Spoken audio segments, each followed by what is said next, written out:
Punjabi radio USA ਸੁਣ ਰਹੇ ਸਾਰੇ ਹੀ ਮਾਣਯੋਗ ਅਤੇ ਸਤਿਕਾਰਤ ਸਰੋਤਿਆਂ ਨੂੰ ਪੰਜਾਬੀ ਰੇਡੀਓ USA ਦੀ ਟੀਮ ਅਤੇ ਮੈਂ ਰਾਜਕਰਨਵੀਰ ਸਿੰਘ ਵੱਲੋਂ ਆਪ ਜੀ ਨੂੰ ਬਹੁਤ ਹੀ ਪਿਆਰ ਸਤਿਕਾਰ ਸਹਿਤ ਦੋਨੋਂ ਹੱਥ ਜੋੜ ਕੇ ਨਿੱਘੀ ਜਿਹੀ ਸਤਿ ਸ੍ਰੀ ਅਕਾਲ ਸਭ ਨੂੰ ਜੀ ਆਇਆਂ ਨੂੰ ਆਖਦੇ ਹਾਂ। ਸਰੋਤਿਓ, ਪ੍ਰੋਗਰਾਮ ਇਲੈਕਸ਼ਨ ਐਕਸਪ੍ਰੈਸ ਲੈ ਕੇ ਹਾਜ਼ਰ ਹੋ ਚੁੱਕੇ ਹਾਂ, ਜਿਸ ਦੇ ਵਿੱਚ ਤੁਹਾਡੇ ਨਾਲ ਅਸੀਂ ਗੱਲਬਾਤ ਕਰਵਾਉਂਦੇ ਹਾਂ ਬਲਤੇਜ ਪੰਨੂ ਹੁਣਾਂ ਦੇ ਨਾਲ। ਬਲਤੇਜ ਪੰਨੂ ਜੀ ਆਇਆਂ ਨੂੰ ਸਤਿ ਸ੍ਰੀ ਅਕਾਲ ਹੈ ਜੀ। ਸਤਿ ਸ਼੍ਰੀ ਅਕਾਲ ਜੀ, ਧੰਨਵਾਦ ਜੀ, ਬਹੁਤ ਮਿਹਰਬਾਨੀ।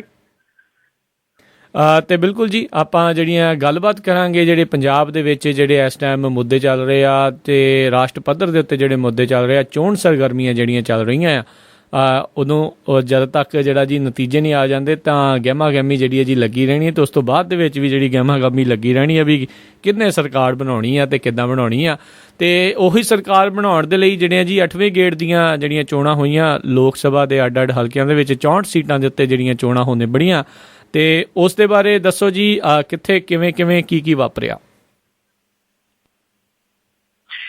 ਇਹ ਜਿਹੜੇ 8ਵਾਂ ਗੇੜ ਸੀਗਾ ਜੀ ਜਿਹੜਾ ਸਮਾਪਤ ਹੋ ਗਿਆ, ਔਰ ਇਸ 8ਵੇਂ ਗੇੜ ਦੇ ਵਿੱਚ ਵੱਡੀ ਗਿਣਤੀ ਦੇ ਵਿੱਚ ਇੱਕ ਵਾਰੀ ਫਿਰ ਜਿਹੜੀਆਂ ਵੋਟਾਂ ਨੇ ਜੀ ਉਹ ਪਈਆਂ। ਇਹ ਬੜੀ ਇਸ ਵਾਰੀ ਪੋਜ਼ਿਟਿਵ ਜਿਹੜੀ ਗੱਲ ਆ ਰਹੀ ਹੈ। ਕਿਤੇ ਇੱਕ ਦਾ ਜਿਹੜਾ ਹੈ ਜੀ ਸੂਬਾ ਉਹਨੂੰ ਛੱਡ ਕੇ ਮੈਕਸੀਮਮ ਪੋਲਿੰਗ ਜਿਹੜੀ ਆ ਨਾ ਜੀ ਉਹ ਹੋ ਰਹੀ ਹੈ।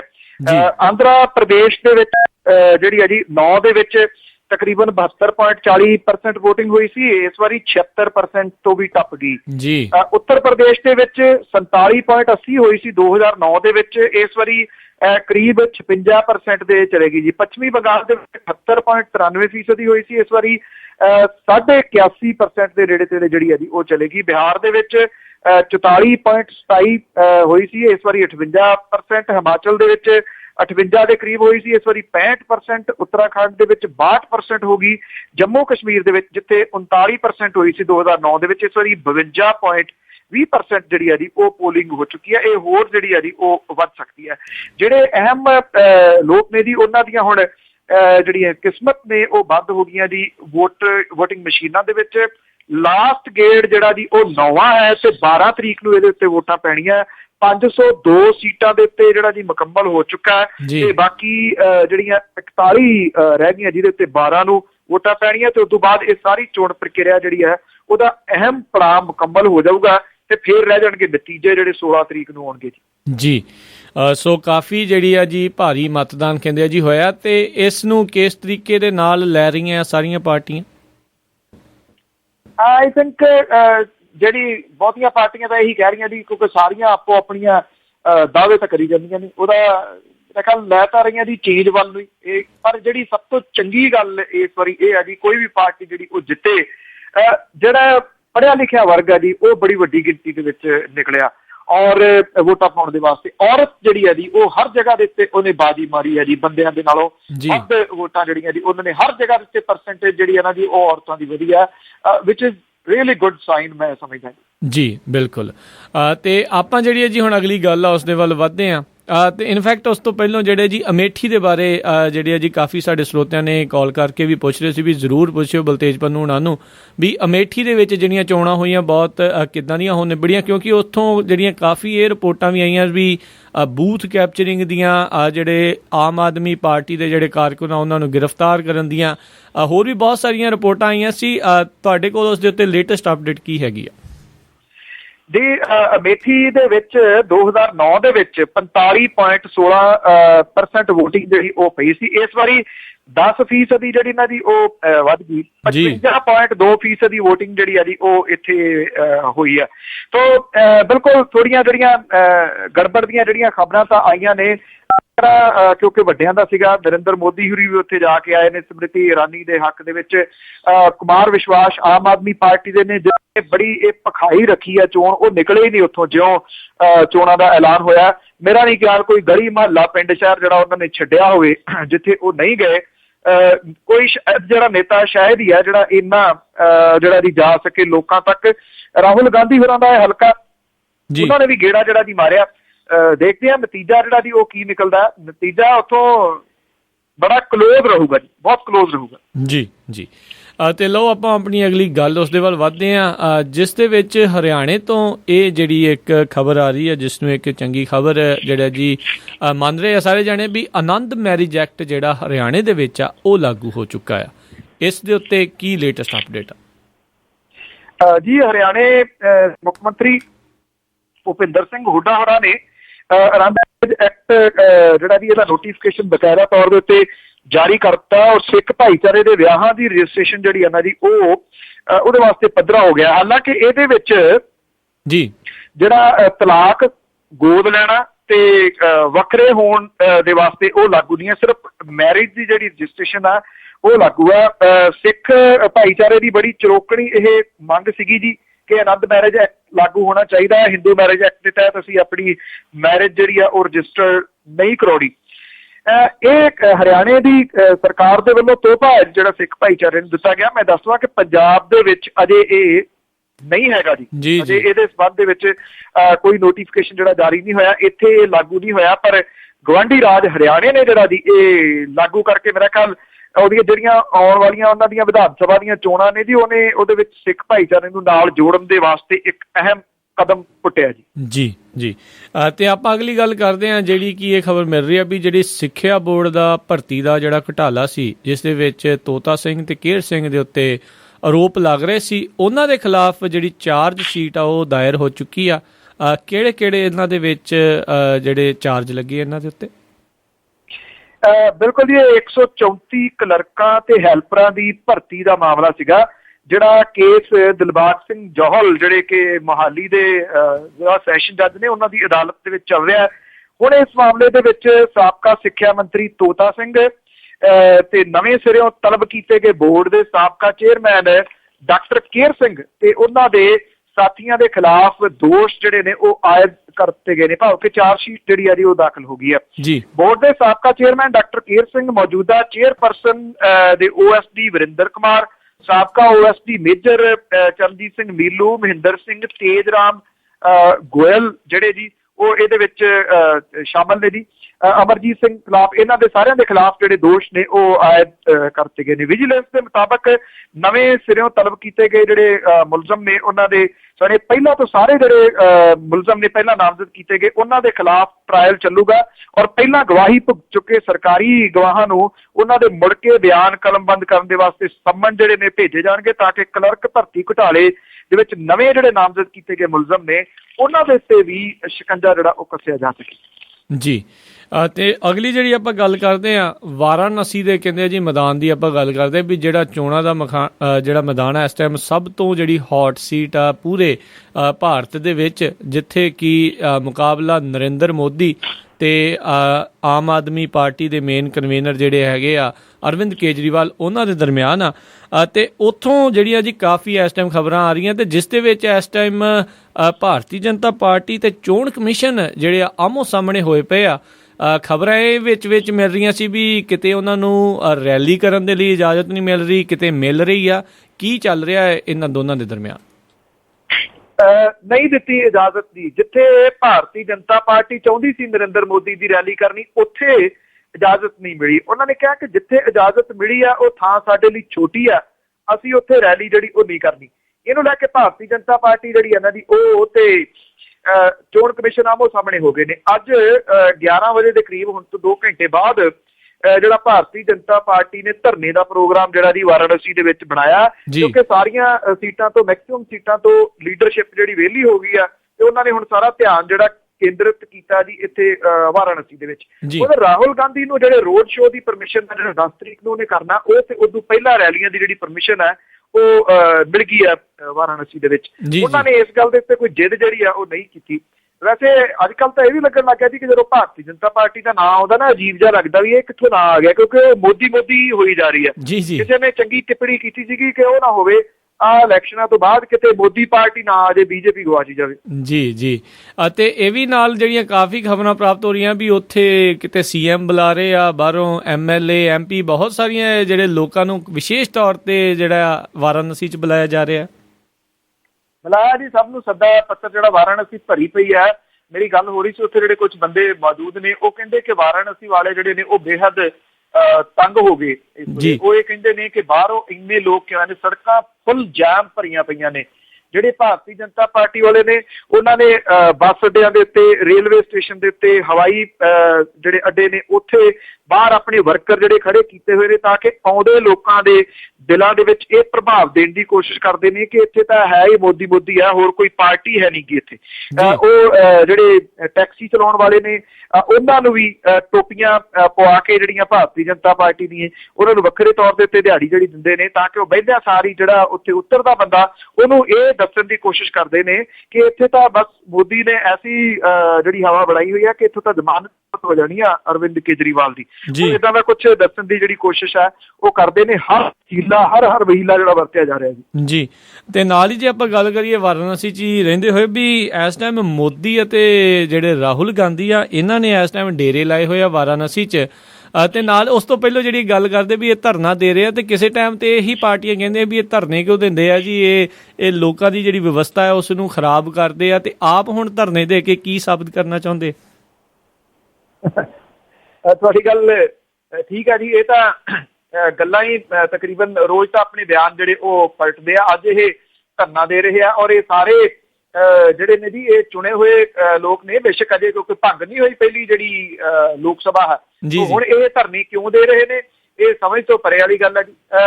ਜਿਹੜੇ ਅਰਵਿੰਦ ਕੇਜਰੀਵਾਲ ਹੋਈ ਤਾਂ ਲੰਮੇ ਟਾਈਮ ਤੋਂ ਤਕਰੀਬਨ ਉੱਥੇ ਵਾਰਾਣਸੀ ਟਿਕੇ ਹੋਏ ਨੇ, ਹਾਲਾਂਕਿ ਵਿੱਚੋਂ ਵਿੱਚੋਂ ਕੁਝ ਜਗ੍ਹਾ ਦੇ ਉੱਤੇ ਪ੍ਰਚਾਰ ਕਰਕੇ ਆਏ ਨੇ, ਖਾਸ ਤੌਰ ਦੇ ਉੱਤੇ ਅਮੇਠੀ ਦੇ ਵਿੱਚ। ਪਰ ਹੁਣ ਜਿਹੜੇ ਵੀ ਰਾਹੁਲ ਗਾਂਧੀ ਹੁਰੀ ਵੀ ਕਿਉਂਕਿ ਜਿਹੜੇ ਤਰੀਕੇ ਨਾਲ ਅਮੇਠੀ ਦੇ ਵਿੱਚ ਜਾ ਕੇ ਨਰਿੰਦਰ ਮੋਦੀ ਹੁਰੀ ਜਾ ਕੇ ਆਏ ਨੇ ਉਹਨਾਂ ਦੇ ਹਲਕੇ ਦੇ ਵਿੱਚ, ਉਹਦਾ ਇਹ ਬਦਲਾ ਹੀ ਕਹਿ ਲਓ ਕਿ ਨਰਿੰਦਰ ਮੋਦੀ ਦੇ ਹਲਕੇ ਦੇ ਵਿੱਚ ਹੁਣ ਰਾਹੁਲ ਗਾਂਧੀ ਹੁਰੀ ਜਿਹੜੇ ਉਹ ਆ ਰਹੇ ਨੇ। ਉਧਰੋਂ ਨਰਿੰਦਰ ਮੋਦੀ ਨੇ ਵੀ ਸਾਰਾ ਜਿਹੜਾ ਜੀ ਆਪਣਾ ਟਿੰਡ ਫੋੜੀ ਆ ਉੱਥੇ ਹੀ ਰੱਖ ਲਈ ਹੈ ਜਾ ਕੇ ਵਾਰਾਣਸੀ ਦੇ ਵਿੱਚ ਹੀ, ਔਰ ਨੇੜੇ ਤੇੜੇ ਉਹਨਾਂ ਨੇ ਰਹਿਣਾ ਜੀ। ਭਾਵ ਕਿ ਤਿੰਨ ਅਹਿਮ ਜਿਹੜੇ ਨੇ ਜੀ ਨੇਤਾ ਇਸ ਵੇਲੇ ਭਾਰਤ ਦੇ ਉਹ ਤਿੰਨੇ ਵਾਰਾਣਸੀ ਦੇ ਵਿੱਚ ਨੇ। ਤੁਸੀਂ ਅੰਦਾਜ਼ਾ ਲਾ ਸਕਦੇ ਹੋ ਲਾਂਗੜ ਭੁੱਗੜ ਸਾਰੀ ਜੇ ਇਕੱਠੀ ਕਰ ਲਈਏ ਤੇ ਉੱਥੇ ਬਣਿਆ ਕੀ ਪਿਆ ਜੀ। ਕੋਈ ਰੈਸਟੋਰੈਂਟ ਤੁਸੀਂ ਚਲੇ ਜਾਓ, ਕੋਈ ਹੋਟਲ ਜਿਹੜਾ ਜੀ ਉਹ ਚਲੇ ਜਾਓ, ਕਿਸੇ ਜਗ੍ਹਾ ਦੇ ਉੱਤੇ ਕੋਈ ਜਗ੍ਹਾ ਨਹੀਂ ਮਿਲ ਰਹੀ ਬੈਠਣ ਨੂੰ ਜੀ। ਬਿਲਕੁਲ। ਤੇ ਕਿਸੇ ਟਾਈਮ ਤੇ ਜਿਹੜੇ ਜੀ ਅਰਵਿੰਦ ਕੇਜਰੀਵਾਲ ਇਹ ਜ਼ਰੂਰ ਕਹਿੰਦੇ ਹੁੰਦੇ ਸੀਗੇ ਵੀ ਅਜੇ ਵੀ ਕਹਿੰਦੇ ਨੇ ਵੀ ਇਹਨਾਂ ਨੂੰ ਜਿਹੜੀ ਆ ਹੁਣ ਅਸੀਂ ਰਾਜਨੀਤੀ ਕਰਨੀ ਸਿਖਾਵਾਂਗੇ ਤੇ ਇਹਨਾਂ ਦੇ ਜਿਹੜੇ ਡੇਰੇ ਲਾਉਣੇ ਆ ਕਿਤੇ ਸ਼ਾਇਦ ਉਸ ਚੀਜ਼ ਦੀ ਸ਼ਾਇਦ ਸ਼ੁਰੂਆਤ ਹੋ ਸਕਦੀ ਹੈ ਵੀ ਸ਼ਾਇਦ ਇਹ ਵੀ ਲੋਕ ਕਿਤੇ ਸੁਧਰ ਜਾਣ। ਤੇ ਅਗਲੀ ਜੇ ਆਪਾਂ ਗੱਲ ਕਰੀਏ ਪੰਜਾਬ ਸੂਬੇ ਦੇ ਵਿੱਚ ਆਉਂਦੇ ਹੋਏ ਪਹਿਲਾਂ ਜਦ ਇਲੈਕਸ਼ਨ ਚੋਣਾਂ ਹੋਣੀਆਂ ਸੀ, ਵੋਟਿੰਗ ਤੋਂ ਪਹਿਲਾਂ ਜਿਹੜੇ ਵੱਡੇ ਬਾਦਲ ਨੇ ਪ੍ਰਕਾਸ਼ ਬਾਦਲ ਉਹ ਕਹਿੰਦੇ ਰਹੇ ਵੀ 13 ਦੀਆਂ 13 ਸੀਟਾਂ ਦੇ ਉੱਤੇ ਜਿਹੜੀ ਸ਼੍ਰੋਮਣੀ ਅਕਾਲੀ ਦਲ ਤੇ ਭਾਜਪਾ ਦਾ ਜਿਹੜਾ ਗੱਠਜੋੜ ਆ ਉਹ ਜੇਤੂ ਰਹੂਗਾ। ਤੇ ਅੱਜ ਕਿਸੇ ਬਿਆਨ ਦੇ ਵਿੱਚ ਉਹ ਮੰਨ ਗਿਆ ਵੀ 13 ਸੀਟਾਂ ਤਾਂ ਮੁਸ਼ਕਿਲ ਹੀ ਲੱਗਦੀਆਂ ਜੀ। ਇੱਥੇ ਪਟਿਆਲੇ ਦੇ ਵਿੱਚ ਹੀ ਸਾਡੀ ਇੱਥੇ ਉਹਨਾਂ ਨੇ ਕਿਹਾ ਕਿ ਪੰਜਾਬ ਦਾ ਇਤਿਹਾਸ ਇਹ ਰਿਹਾ ਕਿ ਕਦੀ ਇੱਕ ਪਾਰਟੀ ਨੂੰ 13 ਸੀਟਾਂ ਨਹੀਂ ਆਈਆਂ, ਔਰ ਉਹਨਾਂ ਨੇ ਇਹ ਕਿਹਾ ਕਿ ਜਿਹੜੀ ਆਮ ਆਦਮੀ ਪਾਰਟੀ ਹੈ ਉਹ ਤਾਂ ਪਾਣੀ ਦਾ ਬੂਟਾ ਹੈ, ਇੱਕ ਦਿੱਲੀ ਦੇ ਵਿੱਚ ਵੀ ਉਹਨੂੰ ਕੱਖ ਨਹੀਂ ਲੱਭਣਾ ਤੇ ਪੰਜਾਬ ਦੇ ਵਿੱਚ ਵੀ ਉਹਨੂੰ ਕੁਛ ਨਹੀਂ ਲੱਭਣਾ। ਉਹ ਕਹਿੰਦੇ ਜਦੋਂ ਨਵੀਂ ਦੁਕਾਨ ਖੁੱਲਦੀ ਹੈ ਨਾ ਕੋਈ ਤੇ ਇੱਕ ਵਾਰੀ ਤਾਂ ਗਾਹਕ ਅਟਰੈਕਟ ਹੁੰਦਾ, ਬਜ਼ੁਰਗ ਹੋ ਗਏ ਨੇ ਜਾਂ ਕੋਈ ਹੋਰ ਗੱਲ ਹੈ, ਜੇ ਉਹ ਸਮਝਦੇ ਨੇ ਕਿ ਰਾਜਨੀਤੀ ਜਿਹੜੀ ਦੁਕਾਨ ਹੈ ਤੇ ਮੇਰਾ ਖਿਆਲ ਉਹ ਦੱਸਣਾ ਇੰਨੀ ਦੇਰ ਦੀ ਉਹ ਦੁਕਾਨ ਜਿਹੜੀ ਖੋਲੀ ਬੈਠੇ ਨੇ ਕਿਹੜਾ ਸੌਦਾ ਵੇਚਿਆ ਹੁਣ ਤੱਕ ਉਹਨਾਂ ਨੇ ਇਸ ਦੁਕਾਨ ਤੋਂ ਆਪਣੀ ਤੋਂ। ਇੱਕ ਦੂਜੀ ਗੱਲ ਇਤਿਹਾਸ ਦੇ ਬਾਦਲ ਸਾਹਿਬ ਜਾਣਦੇ ਨੇ ਤੋ ਆਪਣੇ ਮੁੰਡੇ ਨੂੰ ਨਹੀਂ ਸਮਝਾ ਸਕੇ ਕਿ ਇਤਿਹਾਸ ਇਹ ਹੈ ਕਿ 13 ਸੀਟਾਂ ਇੱਥੇ ਕਦੀ ਮਿਲਦੀਆਂ ਹੀ ਨਹੀਂ। ਉਹ ਅਜੇ ਵੀ ਦਾਅਵਾ ਕਰੀ ਜਾਂਦੇ ਨੇ ਕਿ 13 ਦੀਆਂ 13 ਸੀਟਾਂ ਜਿਹੜੀਆਂ ਉਹ ਅਸੀਂ ਜਿੱਤਾਂਗੇ। ਇੱਥੇ ਸੋਸ਼ਲ ਨੈਟਵਰਕ ਸਾਈਟ ਦੇ ਉੱਤੇ ਇੱਕ ਵਧੀਆ ਜਿਹੜਾ ਚੱਲ ਰਿਹਾ ਸੀਗਾ ਕਾਰਟੂਨ ਰੂਪੀ ਤੁਸੀਂ ਕਹਿ ਲਓ, ਉਹਦੇ ਵਿੱਚ ਡਿਪਟੀ ਮੁੱਖ ਮੰਤਰੀ ਸਾਹਿਬ ਦਾਅਵਾ ਕਰ ਰਹੇ ਸਨ ਕਿ 4 ਕੁ ਸੀਟਾਂ ਤਾਂ ਨਵੀਂ ਪਾਰਟੀ ਲੈ ਜਾਊਗੀ, ਬਾਕੀ 7 ਕੁ ਸੀਟਾਂ ਜਿਹੜੀਆਂ ਨੇ ਉਹ ਲੈ ਜਾਣੀਆਂ ਨੇ ਕਾਂਗਰਸ ਨੇ, ਪਰ ਸਾਡੀਆਂ 13 ਪੱਕੀਆਂ ਨੇ। ਜੀ ਬਿਲਕੁਲ। ਤੇ ਲਓ ਜੀ ਆਪਾਂ ਅਗਲੀ ਜਿਹੜੀ ਉਸ ਗੱਲ ਦੇ ਵੱਲ ਵੱਧਦੇ ਹਾਂ। ਅੱਜ ਜਿਹੜੇ ਭਾਈ ਰੂਪਾ ਪਿੰਡ ਦੇ ਵਿੱਚ ਜਿਹੜਾ ਜੀ ਕੋਈ ਸ਼੍ਰੋਮਣੀ ਕਮੇਟੀ ਦੇ ਮੁਲਾਜ਼ਮ ਤੇ ਲੋਕਾਂ ਦੇ ਵਿੱਚ ਜਿਹੜੀ ਝੜਪ ਹੋਈ ਆ, ਕੀ ਕਾਰਨ ਸੀ ਇਸ ਝੜਪ ਦੇ ਵਿੱਚ? ਬਠਿੰਡਾ ਇਸ ਵੇਲੇ ਬਣਿਆ ਹੋਇਆ ਜੀ ਵੈਦਰ ਪੱਖੋਂ ਤਾਂ ਪੂਰਾ ਪੰਜਾਬ ਬਲ ਰਿਹਾ ਹੈ ਇਸ ਵੇਲੇ 40 ਡਿਗਰੀ ਪਲੱਸ ਟੈਂਪਰੇਚਰ ਜਿਹੜਾ ਹੈ ਜੀ, ਪਰ ਵੋਟਾਂ ਜਿਹੜੀਆਂ ਲੰਘ ਕੇ ਗਈਆਂ ਨੇ ਉਹਦੀ ਹੀਟ ਜਿਹੜੀ ਆ ਉਹ ਚੱਲ ਰਹੀ ਹੈ। ਹਾਲਾਂਕਿ ਇਹਨਾਂ ਵੋਟਾਂ ਨਾਲ ਸਿੱਧਾ ਕੋਈ ਸੰਬੰਧ ਨਹੀਂ ਹੈ, ਪਰ ਬਠਿੰਡੇ ਦੇ ਨਾਲ ਸੰਬੰਧ ਹੈ, ਉੱਥੇ ਹੀ ਗੜਬੜ ਜ਼ਿਆਦਾ ਜਿਹੜੀ ਉਹ ਹੋ ਰਹੀ ਹੈ। ਭਾਈ ਰੂਪਾ ਪਿੰਡ ਹੈ ਜਿੱਥੇ ਸ਼੍ਰੋਮਣੀ ਕਮੇਟੀ ਤੇ ਪਿੰਡ ਦੇ ਲੋਕਾਂ ਦੇ ਦਰਮਿਆਨ ਜਿਹੜਾ ਲੰਗਰ ਦੀ ਜਗ੍ਹਾ ਦੇ ਮਾਮਲੇ ਦੇ ਵਿੱਚ ਲੈ ਕੇ ਟਕਰਾਓ ਹੋਇਆ, ਇਹਦੇ ਵਿੱਚ ਸ਼੍ਰੋਮਣੀ ਕਮੇਟੀ ਦੇ ਇੱਕ ਮੈਂਬਰ ਸਣੇ 3 ਮੁਲਾਜ਼ਮ ਜਿਹੜੇ ਉਹ ਜ਼ਖਮੀ ਹੋਏ ਨੇ। ਪੁਲਿਸ ਅਫਸਰਾਂ ਦੀ ਹਾਜ਼ਰੀ ਦੇ ਵਿੱਚ ਗੁਰਦੁਆਰਾ ਪਾਤਸ਼ਾਹੀ 6ਵੀਂ ਜਿਹੜਾ ਭਾਈ ਰੂਪਾ ਉੱਥੇ ਇੱਟਾਂ ਰੋੜੇ ਜਿਹੜੇ ਨੇ ਉਹ ਚੱਲੇ ਨੇ। ਪੁਲਿਸ ਜਿਹੜੀ ਸੀ ਉਹ ਚੁੱਪ ਕਰਕੇ ਵੇਖਦੀ ਰਹੀ, ਜੇ ਕੰਟਰੋਲ ਕਰਨ ਵੱਲ ਜਾਂਦੀ ਤਾਂ ਉੱਥੇ ਉਹਨਾਂ ਨੂੰ ਫਿਰ ਇੱਟਾਂ ਰੋੜੇ ਜਿਹੜੇ ਵੱਜਣੇ ਸੀਗੇ। ਲੋਕਾਂ ਨੇ ਸ਼੍ਰੋਮਣੀ ਗੁਰਦੁਆਰਾ ਪ੍ਰਬੰਧਕ ਕਮੇਟੀ ਦੇ ਇੱਕ ਮੁਲਾਜ਼ਮ ਨੂੰ ਢਾਹ ਲਿਆ ਤੇ ਉਹਦੀ ਬਹੁਤ ਬੁਰੀ ਤਰ੍ਹਾਂ ਜਿਹੜੀ ਸੀ ਉਹ ਕੁੱਟਮਾਰ ਵੀ ਕੀਤੀ। 3 ਦੇ ਕਰੀਬ ਲੋਕ ਜ਼ਖਮੀ ਹੋਏ ਨੇ। ਡਿਪਟੀ ਕਮਿਸ਼ਨਰ ਨੇ ਕਿਹਾ ਜੀ ਕਿ ਜਿਹੜੇ ਲੋਕ ਦੋਸ਼ੀ ਹੋਏ ਉਹਨਾਂ ਦੇ ਉੱਤੇ ਸਖਤ ਕਾਰਵਾਈ ਕੀਤੀ ਜਾਊਗੀ।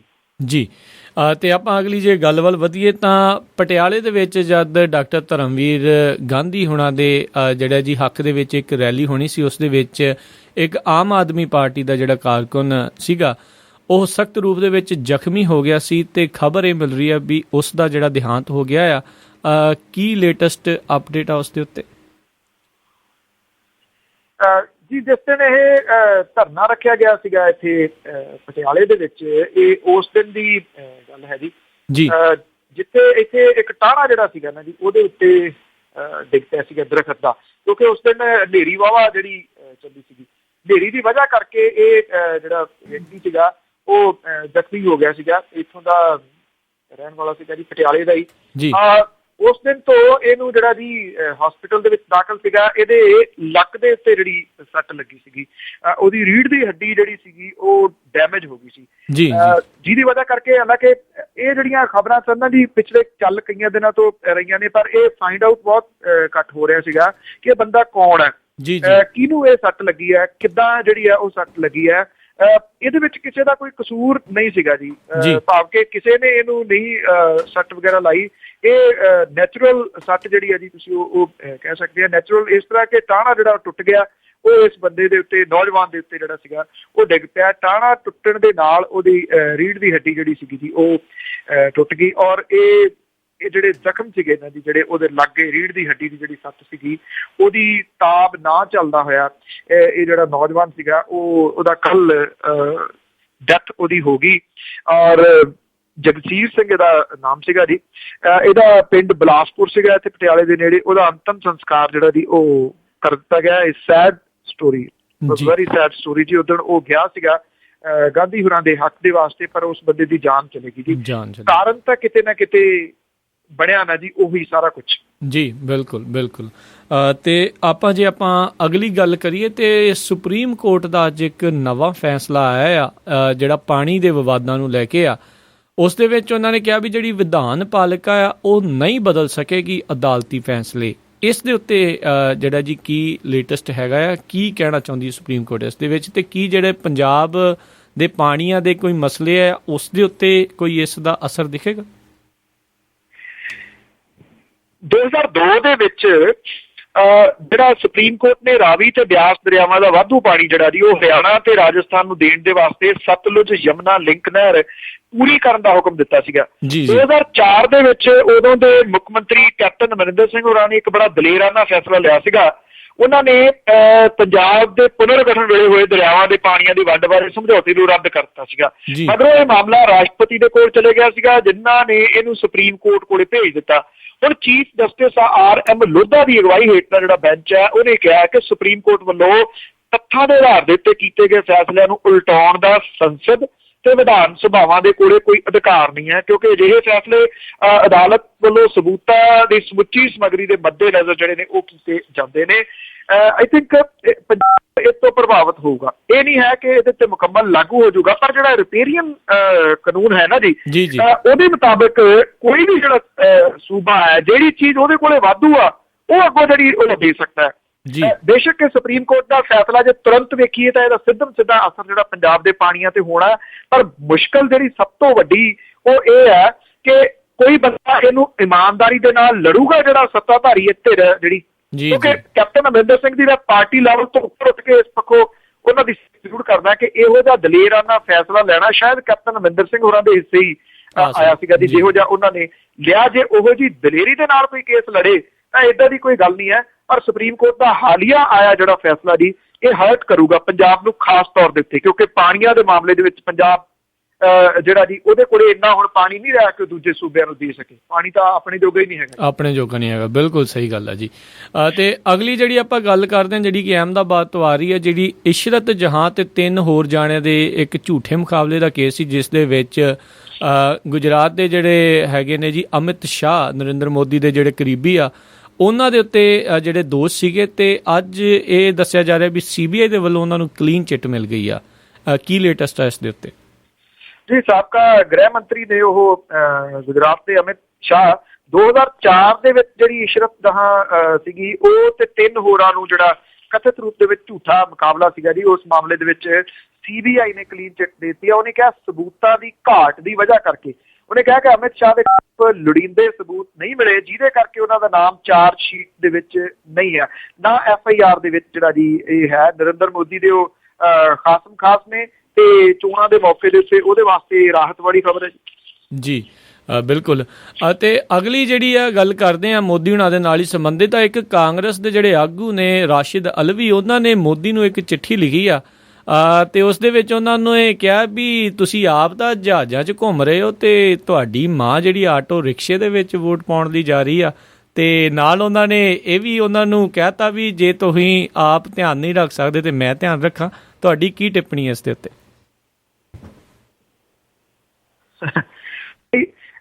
ਦੇਖੋ ਜੋ ਕੁਛ ਇਹਨਾਂ ਚੋਣਾਂ ਦੇ ਦੌਰਾਨ ਘੁੰਮਦਾ ਰਿਹਾ, ਜੋ ਕੁਛ ਸਾਹਮਣੇ ਆਇਆ, ਮੇਰਾ ਖਿਆਲ ਜੇ ਇਹਦੇ ਉੱਤੇ ਇੱਕ ਵੱਡੀ ਬੁੱਕ ਜਿਹੜੀ ਇਹਨਾਂ ਦੀ ਉਹ ਲਿਖੀ ਜਾਵੇ ਤੇ ਮੇਰਾ ਖਿਆਲ ਚੰਗੀ ਖਾਸੀ ਵੱਡੀ ਬੁੱਕ ਜਿਹੜੀ ਹੈ ਨਾ ਉਹ ਬਣ ਸਕਦੀ ਹੈ।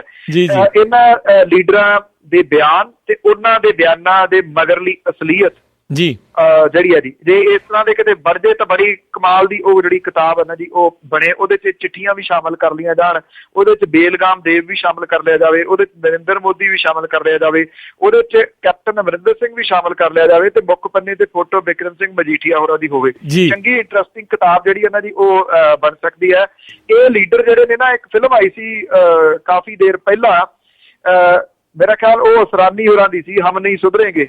ਅੱਛਾ ਜੀ। ਇਹ ਜਿਹੜਾ ਹੈ ਨਾ ਜੀ ਇਹਨਾਂ ਦੇ ਉੱਤੇ ਲਾਗੂ ਹੁੰਦਾ, ਇਹਨਾਂ ਲੀਡਰਾਂ ਦੇ ਉੱਤੇ। ਇਹਨਾਂ ਦੀ ਸਿਹਤ ਦੇ ਉੱਤੇ ਕੋਈ ਅਸਰ ਨਹੀਂ ਹੈ। ਕਿੰਨਾ ਕੁਛ ਦਿਖਾਇਆ ਜਾਂਦਾ, ਕਿੰਨੀ ਇਹਨਾਂ ਦੀ ਜਿਹੜੀ ਦਿਖਾਈ ਜਾਂਦੀ ਹੈ, ਬੇਸ਼ਰਮ ਹੋਵੇ ਤਾਂ ਇਹੋ ਜਿਹਾ ਹੋਵੇ ਜੀ। ਤੇ ਅਗਲੀ ਜਿਹੜੀ ਆਪਾਂ ਗੱਲ ਕਰਦੇ ਹਾਂ, ਜਿਹੜਾ ਕਿ ਇਸ ਟਾਈਮ ਬੜਾ ਹੀ ਸੰਵੇਦਨਸ਼ੀਲ ਮੁੱਦਾ ਵੀ ਆ ਤੇ ਜਿਸ ਦੇ ਕਰਕੇ ਬਹੁਤ ਸਾਰੀਆਂ ਇੱਕ ਮੌਤਾਂ ਦਾ ਕਾਰਨ ਜਿਹੜਾ ਬਣ ਰਿਹਾ, ਨਸ਼ਿਆਂ ਦਾ ਜਿਹੜਾ ਵਪਾਰ ਆ, ਨਸ਼ੇ ਜਿਹੜੇ ਆ।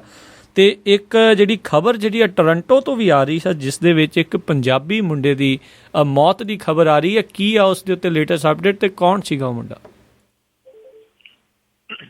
ਕੱਲ ਨਾ ਜੀ ਮੈਂ ਬਹੁਤ ਸਾਰੇ ਪਿੰਡ ਗਾਹੇ ਨੇ, ਇੱਕ ਇੱਥੇ ਡਾਕੂਮੈਂਟਰੀ ਜਿਹੜੀ TV ਦੇ ਵਾਸਤੇ ਸ਼ੂਟ ਹੋਰ ਕਰ ਰਹੇ ਸੀ, ਪ੍ਰੋਫੈਸ਼ਨਲ ਤੌਰ ਦੇ ਉੱਤੇ ਉਹ ਡਾਕੂਮੈਂਟਰੀ ਬਣਾ ਰਹੇ ਆ, ਚਿੱਟੇ ਦਾ ਚਿੱਟਾ ਸੱਚ ਜੀ। ਯਕੀਨ ਕਰਨਾ ਤੁਸੀਂ ਮੈਨੂੰ ਕਿ ਰੋਟੀ ਖਾਣੀ ਜਿਹੜੀ ਨਾ ਜੀ ਉਹ ਔਖੀ ਹੋ ਗਈ।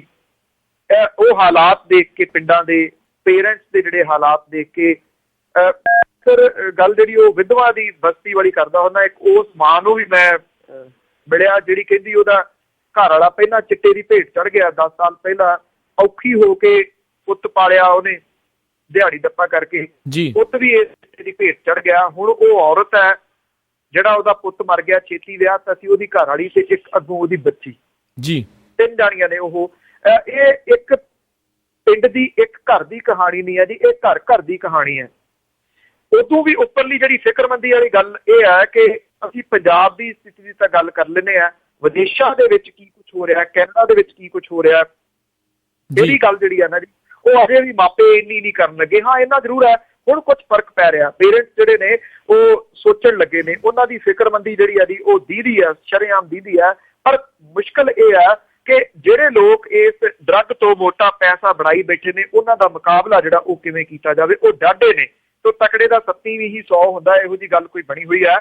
217 ਮੁੰਡੇ ਹੁਣ ਤੱਕ ਬ੍ਰਿਟਿਸ਼ ਕੋਲੰਬੀਆ ਦੇ ਵਿੱਚ ਗੈਂਗਵਾਰ ਦੇ ਵਿੱਚ ਮਰ ਚੁੱਕੇ ਨੇ ਜੀ। ਤੇ ਇਹ ਗੈਂਗਵਾਰ ਜਿਹੜੀ ਆ ਇਹ ਟੋਰਾਂਟੋ ਦੇ ਆਲੇ ਦੁਆਲੇ ਦੇ ਖੇਤਰਾਂ ਦੇ ਵਿੱਚ ਪਿਛਲੇ ਕੁਝ ਸਮੇਂ ਤੋਂ ਚੱਲਣੀ ਸ਼ੁਰੂ ਹੋਈ ਹੈ। ਇੱਥੇ ਵੀ ਡੈਥ ਜਿਹੜੀਆਂ ਉਹ ਨਿਰੰਤਰ ਹੋ ਰਹੀਆਂ ਨੇ।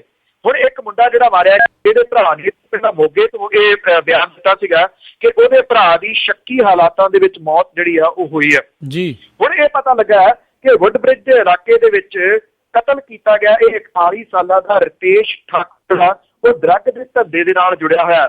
ਉਹਦੇ ਕੋਲੋਂ 6 ਮਈ 2013 ਨੂੰ ਵੈਨਕੂਵਰ ਦਾ ਇੱਕ ਗੈਂਗਸਟਰ ਆ ਫਿਲਿਪਸ ਕੋਨਾਰੋਸ, ਉਹਦੇ ਨਾਲ ਇਹਦੇ ਤੋਂ ਜਿਹੜੀ ਡਰੱਗ ਫੜੀ ਗਈ ਸੀਗੀ। ਇਹਦੇ ਨਾਲ ਉਦੋਂ ਗੁਰਸ਼ਰਨ ਸਿੰਘ ਨਾਂ ਦਾ ਵਿਅਕਤੀ ਵੀ ਸੀਗਾ, ਜਿਹੜਾ 29 ਸਾਲਾਂ ਦਾ ਸੀ। ਇਹਨਾਂ ਦੇ ਕੋਲੋਂ ਤਕਰੀਬਨ 40 ਕਰੋੜ ਰੁਪਏ ਦੀ ਡਰੱਗ ਜਿਹੜੀ ਇਹ ਫੜੀ ਗਈ ਸੀ।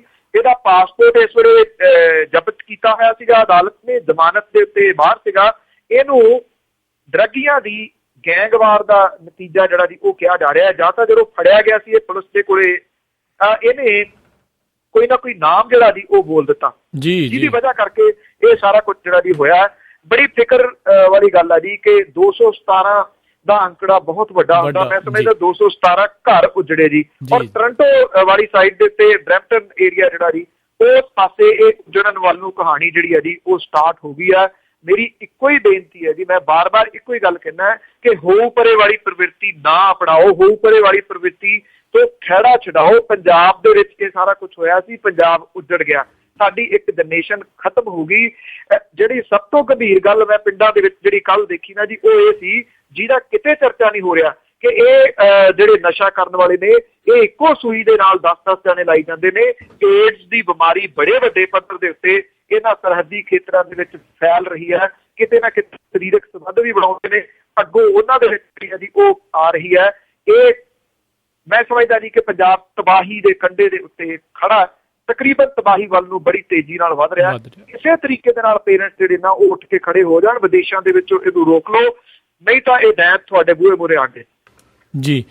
ਤੇ ਬਿਲਕੁਲ ਇੱਕ ਹੋਰ ਜਿਹੜੇ ਜੀ ਪੱਤਰਕਾਰ ਜਿਨ੍ਹਾਂ ਦਾ ਨਾਮ ਬਾਜ ਸਿੰਘ ਦੱਸਿਆ ਜਾਂਦਾ ਹੈ ਵੀ ਉਹਨਾਂ ਦੀ ਮੌਤ ਦਾ ਕਾਰਨ ਵੀ ਨਸ਼ਾ ਤਸਕਰ ਜਿਹੜੇ ਦੱਸੇ ਜਾ ਰਹੇ। ਤਰਨਤਾਰਨ ਤੋਂ ਇਹ ਖਬਰ ਆ ਰਹੀ ਹੈ, ਕੀ ਇਸ ਦੇ ਉੱਤੇ ਲੇਟੈਸਟ ਅਪਡੇਟ ਹੈਗੀ ਹੈ ਜੀ?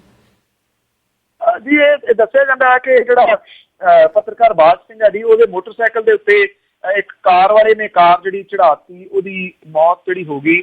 ਇਹ ਗੱਡੀ ਮਿੰਟ ਦੇ ਵਿੱਚ ਬੜੇ ਤਰੀਕੇ ਦੇ ਨਾਲ, ਯੋਜਨਾਬੱਧ ਤਰੀਕੇ ਦੇ ਨਾਲ ਟੱਕਰ ਮਾਰ ਕੇ ਇਹਨੂੰ ਜਿਹੜਾ ਜੀ ਹਲਾਕ ਕੀਤਾ ਗਿਆ।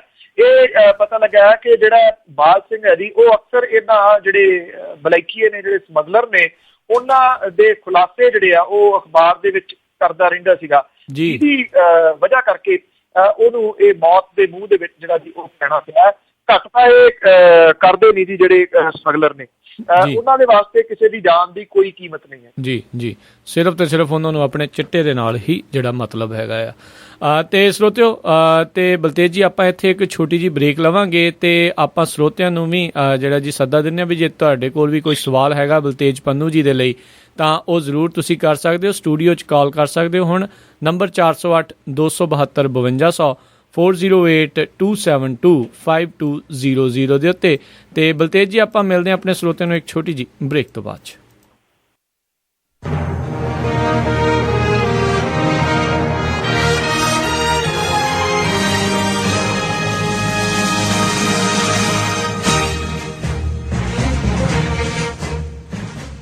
ਪੰਜਾਬੀ ਰੇਡੀਓ USA ਸੁਣ ਰਹੇ ਸਾਰੇ ਹੀ ਮਾਣਯੋਗ ਅਤੇ ਸਤਿਕਾਰਤ ਸਰੋਤਿਆਂ ਨੂੰ ਇੱਕ ਵਾਰੀ ਫੇਰ ਬਹੁਤ ਹੀ ਪਿਆਰ ਸਤਿਕਾਰ ਹੈ ਦੋਨੋਂ ਜੋੜ ਕੇ ਨਿੱਕੀ ਜਿਹੀ ਸਤਿ ਸ਼੍ਰੀ ਅਕਾਲ। ਸਭ ਨੂੰ ਜੀ ਆਇਆਂ ਨੂੰ ਆਖਦੇ ਹਾਂ। ਬਲਤੇਜ ਪੰਨੂ ਜੀ ਜੀ ਆਇਆਂ ਨੂੰ ਸਤਿ ਸ਼੍ਰੀ ਅਕਾਲ ਹੈ ਜੀ।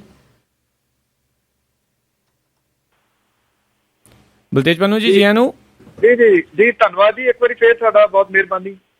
ਤੇ ਬਿਲਕੁਲ ਸਰੋਤਿਓ, ਤੇ ਤੁਸੀਂ ਵੀ ਜੇ ਕੋਈ ਸਵਾਲ ਪੁੱਛਣਾ ਚਾਹੁੰਦੇ ਬਲਤੇਜ ਪੰਨੂ ਜੀ ਨੂੰ ਤਾਂ ਉਸ ਦੇ ਲਈ ਤੁਸੀਂ ਕਾਲ ਕਰ ਸਕਦੇ ਹੋ। ਸਟੂਡੀਓ ਦਾ ਫੋਨ ਨੰਬਰ 408 272 5200 4082725200। ਤੇ ਬਲਤੇਜ ਪੰਨੂ ਜੀ ਆਪਾਂ ਡਰੱਗ ਦੇ ਬਾਰੇ ਗੱਲ ਕਰ ਰਹੇ ਸੀ ਤੇ ਆਪਾਂ ਜਿਹੜੀ ਆਪਣੇ ਸਰੋਤਿਆਂ ਦੀ ਕਾਲ ਲੈਣ ਤੋਂ ਪਹਿਲਾਂ ਇੱਕ ਲੇਟੈਸਟ ਖਬਰ ਜਿਹੜੀ ਆ ਸਾਨੂੰ ਅਮਰੀਕਾ ਦੇ ਵਿੱਚੋਂ ਜਿਹੜੀ ਪ੍ਰਾਪਤ ਹੋ ਰਹੀ ਆ, ਫਲੋਰੀਡਾ ਦੇ ਵਿੱਚੋਂ, ਜਿੱਥੇ ਕਿ 3 ਜਾਣਿਆਂ ਨੂੰ ਜਿਹੜਾ ਪੁਲਿਸ ਨੇ ਫੈਡਰਲ ਜਿਹੜੀ FBI ਆ ਉਹਨਾਂ ਨੇ ਹਿਰਾਸਤ ਦੇ ਵਿੱਚ ਲਿਆ ਆ। ਉਹਨਾਂ ਦੇ ਕੋਲੋਂ $13 ਮਿਲੀਅਨ ਦੀ ਜਿਹੜੀ ਸਿੰਥੈਟਿਕ ਡਰੱਗ ਆ ਉਹ ਜਿਹੜੀ ਉਹਨਾਂ ਤੋਂ ਲੱਭੀ ਆ। ਉਸ ਦਾ ਆਪਰੇਸ਼ਨ ਕਰ ਰਹੇ ਸੀ, ਲਾਂਡਰਿੰਗ ਕਰ ਰਹੇ ਸੀ। ਤੇ ਮਾੜੀ ਜਿਹੜੀ ਉਸ ਦੇ ਵਿੱਚ ਖਬਰ ਆ ਜਿਸ ਦੇ ਵਿੱਚ ਇੱਕ ਹਰਮੀਤ ਸਿੰਘ ਦਾ 39 ਸਾਲਾਂ ਦਾ ਜਿਹੜਾ ਬੰਦਾ ਆ ਉਹ ਵੀ ਇਸ ਆਪਰੇਸ਼ਨ ਦੇ ਵਿੱਚ ਜਿਹੜਾ ਜੀ ਇਨਵੋਲਵ ਸੀਗਾ। ਤੇ ਜਿੱਦਾਂ ਤੁਸੀਂ ਪਹਿਲੋਂ ਵੀ ਗੁਹਾਰ ਲਾ ਰਹੇ ਸੀ ਤੇ ਪਹਿਲੋਂ ਵੀ ਤੁਸੀਂ ਦੱਸ ਰਹੇ ਸੀਗੇ ਵੀ ਇਹ ਜਗ੍ਹਾ ਜਗ੍ਹਾ ਦੇ ਉੱਤੇ ਆਪਣੇ ਪੰਜਾਬੀਆਂ ਦੇ ਵੱਲ ਜਿਹੜੇ ਜੀ ਵਿਸ਼ੇਸ਼ ਤੌਰ ਦੇ ਉੱਤੇ ਜਿੱਥੇ ਜ਼ਿਆਦਾ ਸੰਖਿਆ 'ਚ ਰਹਿੰਦੇ ਆ ਉੱਥੇ ਵੱਧ ਰਹੀ ਆ। ਤੇ ਇਹ ਜਿਹੜਾ ਬਿਲਕੁਲ ਉਹ ਸੱਚ ਜਿਹੜਾ ਹੁੰਦਾ ਨਜ਼ਰ ਆ ਰਿਹਾ। ਤੇ ਜਿੱਦਾਂ ਤੁਸੀਂ ਬ੍ਰੇਕ ਤੋਂ ਪਹਿਲੋਂ ਵੀ ਕਿਹਾ ਸੀਗਾ ਵੀ ਜਿਹੜੇ ਮਾਪਿਆਂ ਨੂੰ ਇਹਨਾਂ ਦੇ ਖਿਲਾਫ ਖੜੇ ਹੋਣ ਦੀ ਲੋੜ ਆ। ਸੋ ਇਹ ਜਿਹੜੀ ਲੇਟੈਸਟ ਖਬਰ ਆ ਸਾਨੂੰ ਫਲੋਰੀਡਾ ਤੋਂ ਆ ਰਹੀ ਆ, ਜਿੱਥੇ ਕਿ ਹਰਮੀਤ ਸਿੰਘ ਤੇ ਉਸਦੇ 2 ਹੋਰ ਸਾਥੀ ਅਲ ਨਜ਼ਾਰ ਤੇ ਮਾਈਕਲ ਪਟਰੂਚੀ, ਇਹਨਾਂ ਤਿੰਨਾਂ ਨੂੰ ਜਿਹੜਾ ਜੀ $13 ਮਿਲੀਅਨ ਦੀ ਸਿੰਥੈਟਿਕ ਡਰੱਗ ਦੇ ਨਾਲ ਜਿਹੜਾ ਜੀ ਫੜਿਆ ਗਿਆ ਆ FBI ਦੇ ਦੁਆਰਾ। ਤੇ ਆਪਾਂ ਜਿਹੜਾ ਜੀ ਹੁਣ ਆਪਾਂ ਕਾਲਰ ਲੈ ਲੈਂਦੇ ਹਾਂ ਜੀ। ਸਾਡੇ ਨਾਲ ਜਿਹੜੇ ਸਰੋਤੇ ਜੁੜੇ ਨੇ, ਸਭ ਤੋਂ ਪਹਿਲਾਂ ਜੁੜੇ ਨੇ ਜੀ ਨਰਿੰਦਰ ਸਿੰਘ ਜੀ। ਜੀ ਆਇਆਂ ਨੂੰ ਸਤਿ ਸ਼੍ਰੀ ਅਕਾਲ ਜੀ। ਕੀ ਸਵਾਲ ਹੈ ਤੁਹਾਡਾ? ਸਤਿ ਸ਼੍ਰੀ ਅਕਾਲ ਜੀ। ਜੀ ਮੈਂ ਤੁਹਾਨੂੰ 2 ਸਵਾਲ ਪੁੱਛਣੇ ਚਾਹੁੰਦਾ ਜੀ। ਇੱਕ ਤਾਂ ਇਹ ਵੀ YouTube ਦੇ ਉੱਤੇ ਇੱਕ ਥਾਣੇਦਾਰ ਰਿਪੋਰਟਰ ਨੂੰ, ਜਿਹੜਾ ਰਿਪੋਰਟਰ ਹੈ, ਉਹਨੂੰ ਗਾਲਾਂ ਕੱਢ ਰਿਹਾ ਸ਼ਰੇਆਮ ਤੇ ਉਹਨੂੰ ਮਾਰਨ ਦੀਆਂ ਧਮਕੀਆਂ ਦਿੰਦਾ ਹੈ। ਤੁਹਾਡਾ ਉਹਦੇ ਬਾਰੇ ਕੀ ਮਤਲਬ ਕਹਿਣਾ ਹੈ? ਦੂਜਾ ਸਵਾਲ ਮੇਰਾ ਇਹ ਹੈ ਕਿ ਮੈਂ ਭਗਤ ਸਿੰਘ ਦੀ ਜੀਵਨੀ ਵੀ ਪੜ੍ਹੀ ਆ, ਉਹਦਾ ਸਿਧਾਂਤ ਵੀ ਪੜ੍ਹਿਆ ਹੈ ਤੇ ਕਿਸੇ ਹੱਦ ਤੱਕ ਮੈਨੂੰ ਉਹ ਅਪੀਲ ਵੀ ਕਰਦਾ ਹੈ। ਮੈਂ ਇਹ ਮਹਿਸੂਸ ਕਰਦਾ ਕਿ ਕੇਜਰੀਵਾਲ ਸਿੰਘ ਦੇ ਸਿਧਾਂਤ ਉੱਤੇ ਸਿਰਫ ਨਾਅਰੇ ਨਾਲ ਪੈਣਾ ਚਾਹੁੰਦਾ ਹੈ। ਉਹਦਾ ਜਿਹੜਾ ਬੁਨਿਆਦੀ ਮਤਲਬ ਪ੍ਰੋਗਰਾਮ ਹੈ ਉਹ ਭਗਤ ਸਿੰਘ ਦੇ ਪ੍ਰੋਗਰਾਮ ਦੇ ਲਾਗੇ ਛਾਗੇ ਵੀ ਨਹੀਂ ਆਉਂਦਾ। ਤੁਹਾਡਾ ਇਹਦੇ ਬਾਰੇ ਕੀ ਕਹਿਣਾ? ਜੀ ਧੰਨਵਾਦ ਨਰਿੰਦਰ ਜੀ। ਜਿਹੜੀ ਤੁਸੀਂ ਵੀਡੀਓ ਦੀ ਗੱਲ ਕਰਦੇ ਹੋ, ਜੇ ਉਹੀ ਵੀਡੀਓ ਹੈ ਜਿਹੜੀ ਮੈਂ ਦੇਖੀ ਹੋਈ ਹੈ, ਪੁਰਾਣਾ ਮਸਲਾ ਕੋਈ ਨਵਾਂ ਸੀਗਾ, ਉਹਦੇ ਇਸ ਦੀ ਮਾਫੀ ਜਿਹੜੀ ਉਹ ਮੰਗ ਲਈ ਸੀਗੀ। ਮੈਨੂੰ ਪਤਾ ਕਿ ਪੱਤਰਕਾਰਾਂ ਦੇ ਨਾਲ ਥੋੜੀ ਬਹੁਤੀ ਇਹ ਝੜਪ ਜਿਹੜੀ ਹੋਈ ਸੀ, ਉਹਦੇ ਵਿੱਚ ਉਹਨੇ ਗਾਲਾਂ ਵੀ ਕੱਢੀਆਂ ਸੀਗੀਆਂ, ਇਹਦਾ ਕਾਫੀ ਰੌਲਾ ਪਿਆ ਸੀਗਾ। ਨਵੀਂ ਪੁਰਾਣੀ ਹੈ ਇਹ ਜੀ। ਅਰਵਿੰਦ ਕੇਜਰੀਵਾਲ ਦਾ ਭਗਤ ਸਿੰਘ ਦੇ ਨਾਲ ਵਿਚਾਰਾਂ ਦੇ ਨਾਲ ਕਿੰਨੀ ਕੁ ਸਹਿਮਤੀ ਹੈ? ਦੇਖੋ, ਮੈਂ ਇੱਕ ਗੱਲ ਕਹੂੰਗਾ, ਬਹੁਤ ਹੀ ਲੰਮੀ ਚੌੜੀ ਬਹਿਸ ਨਹੀਂ ਪੈਂਦਾ। ਭਗਤ ਸਿੰਘ ਇੱਕੋ ਹੀ ਆ। ਇੱਕ ਵਾਰੀ ਇੱਕ ਫਿਲਮ ਦੇ ਵਿੱਚ ਇੱਕ ਡਾਇਲਾਗ ਸੀਗਾ, ਨਾਨਾ ਪਾਟੇਕਰ ਦੀ ਫਿਲਮ ਸੀਗੀ, ਉਹਨੇ ਮੁੰਡੇ ਨੂੰ ਕਹਿੰਦਾ ਕੀ ਬਣੇਗਾ, ਉਹ ਕਹਿੰਦਾ ਮੈਂ ਸਚਿਨ ਤੇਂਦੁਲਕਰ ਬਣੂਗਾ ਵੱਡਾ ਹੋ ਕੇ। ਉਹ ਕਹਿੰਦਾ ਉਹ ਇੱਕੋ ਹੀ ਆ, ਆਪਣੀ ਆਈਡੈਂਟਿਟੀ ਜਿਹੜੀ ਬਣਾ, ਕਿਸੇ ਵਰਗਾ ਬਣਨ ਦੀ ਕੋਸ਼ਿਸ਼ ਨਾ ਕਰ। ਭਗਤ ਸਿੰਘ ਤਾਂ ਇੱਕੋ ਹੀ ਆ, ਉਹ ਦੂਸਰਾ ਨਹੀਂ ਹੋ ਸਕਦਾ। ਅਰਵਿੰਦ ਕੇਜਰੀਵਾਲ ਜਿਹੜਾ ਜੀ, ਉਹਨੂੰ ਉਹਦੀ ਆਈਡੈਂਟਿਟੀ ਦੇ ਨਾਲ ਹੀ ਦੇਖਿਆ ਜਾਵੇ ਤਾਂ ਉਹ ਬੈਟਰ ਹੈ। ਅਸੀਂ ਜਦੋਂ ਕੰਪੈਰੀਜ਼ਨ ਸ਼ੁਰੂ ਕਰ ਦਿੰਦੇ ਹਾਂ ਨਾ ਜੀ, ਮੇਰੀ ਜਾਚੇ ਅਸੀਂ ਉੱਥੇ ਗਲਤ ਹੋ ਜਾਂਦੇ ਹਾਂ, ਕਿਉਂਕਿ ਕੰਪੇਅਰ ਕਦੀ ਹੋ ਹੀ ਨਹੀਂ ਸਕਦਾ। ਤੁਸੀਂ ਇਹ ਨਹੀਂ ਕਹਿ ਸਕਦੇ ਕਿ ਫਲਾਂ ਜਿਹੜਾ ਜੀ ਉਹ ਏਦਾਂ ਮਹਾਨ ਆ ਕਿ ਉਹ ਗੁਰੂ ਨਾਨਕ ਸਾਹਿਬ ਵਰਗਾ ਜਾਂ ਉਹਦਾ ਅਸਲ ਪੈਰੋਕਾਰ, ਉਹ ਇੱਕੋ ਹੀ ਹੈ, ਉਹਦੇ ਵਰਗਾ ਕੋਈ ਦੂਸਰਾ ਨਹੀਂ ਹੋ ਸਕਦਾ ਜੀ। ਉਹਦਾ ਕੋਈ ਫਾਲੋਅਰ ਹੋ ਸਕਦਾ, ਫਾਲੋਅਰ ਦੇ ਵਿੱਚ ਕੋਈ ਕਮੀਆਂ ਪੇਸ਼ੀਆਂ ਵੀ ਹੋ ਸਕਦੀਆਂ ਨੇ। ਮੈਂ ਸਮਝਦਾ ਅਰਵਿੰਦ ਕੇਜਰੀਵਾਲ ਨੂੰ ਉਹਦੀ ਆਈਡੈਂਟਿਟੀ ਦੇ ਨਾਲ ਹੀ ਦੇਖਿਆ ਜਾਵੇ ਜੀ। ਤੇ ਆਪਾਂ ਜਿਹੜੇ ਅਗਲੇ ਕਾਲਰ ਉਹਨਾਂ ਨੂੰ ਲੈਂਦੇ ਆ ਜੀ। ਸਾਡੇ ਨਾਲ ਜੁੜੇ ਹੋਏ ਨੇ ਗੱਜਣ ਸਿੰਘ ਰਾਏ ਜੀ। ਸਤਿ ਸ਼੍ਰੀ ਅਕਾਲ ਜੀ, ਜੀ ਆਇਆਂ ਨੂੰ ਜੀ। ਕੀ ਸਵਾਲ ਹੈ ਤੁਹਾਡਾ?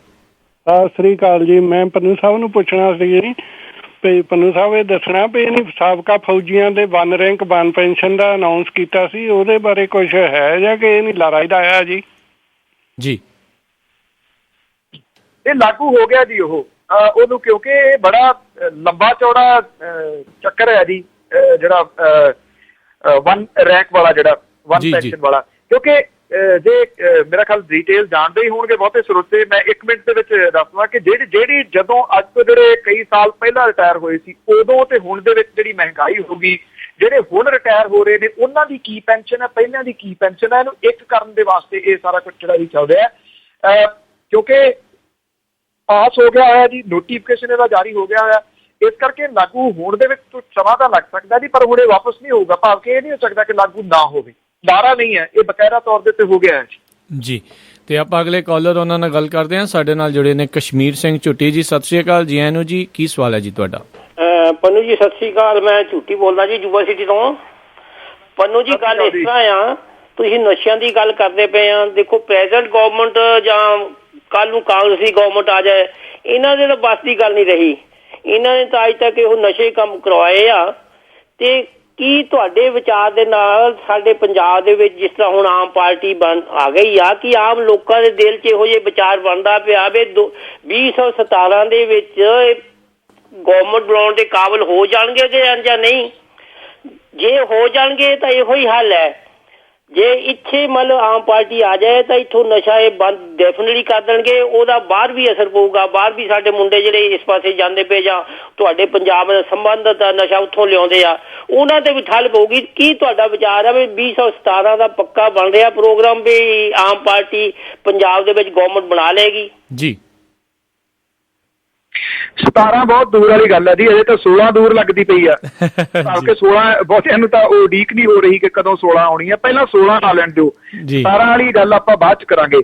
ਜਿਹੜੀ ਇੱਕ ਗੱਲ ਮੈਨੂੰ ਕੱਲ ਇਸ ਸ਼ੂਟ ਦੇ ਦੌਰਾਨ ਜਿਹੜੀ ਚਿੱਟੇ ਦਾ ਚਿੱਟਾ ਸੱਚ ਸੀਗੀ, ਜਿਹੜੀ ਇੱਕ ਪੋਜ਼ਿਟਿਵ ਬੜੀ ਲੱਗੀ, ਉਹ ਇਹ ਕਿ ਤਕਰੀਬਨ ਅੱਧੀ ਦਰਜਨ ਪਿੰਡਾਂ ਦੇ ਵਿੱਚ ਇੱਕ ਤੋਂ ਅੱਗੇ ਲਿੰਕ ਜਿਹੜੇ ਸਰਹੱਦੀ ਖੇਤਰਾਂ ਦੇ ਵਿੱਚ ਉਹਨਾਂ ਦੇ ਰਾਹੀਂ ਗਿਆ, ਉੱਥੇ ਜਿਹੜਾ ਨੌਜਵਾਨ ਤਬਕਾ ਉਹਨੇ ਆਪਣੇ ਤੌਰ ਦੇ ਉੱਤੇ ਕਮੇਟੀਆਂ ਬਣਾ ਲਈਆਂ ਨੇ। ਜੀ ਜੀ ਇਸ ਗੱਲ ਨੂੰ ਪਰੇ ਰੱਖਦਿਆਂ ਹੋਇਆ ਕਿ ਕੌਣ ਅਕਾਲੀ ਹੈ, ਕੌਣ ਕਾਂਗਰਸੀ ਹੈ, ਕੌਣ ਆਮ ਆਦਮੀ ਪਾਰਟੀ ਵਾਲਾ, 15-15 20-20 22-22 ਮੁੰਡਿਆਂ ਦੀਆਂ ਕਮੇਟੀਆਂ ਦੇ ਨਾਲ ਮੈਂ ਖੁਦ ਮੁਲਾਕਾਤਾਂ ਜਿਹੜੀਆਂ ਜਾ ਕੇ ਕੀਤੀਆਂ ਨੇ। ਉਹਨਾਂ ਦੇ ਨਾਲ ਸੱਥ ਦੇ ਵਿੱਚ ਇੰਨੀ ਗਰਮੀ ਦੇ ਵਿੱਚ ਮੈਂ ਬੈਠਾ ਸਿਰਫ ਇਸ ਕਰਕੇ ਕਿ ਉਹਨਾਂ ਨੂੰ ਥੋੜਾ ਹੌਸਲਾ ਜਿਹੜਾ ਨਾ ਜੀ ਮਿਲੇ।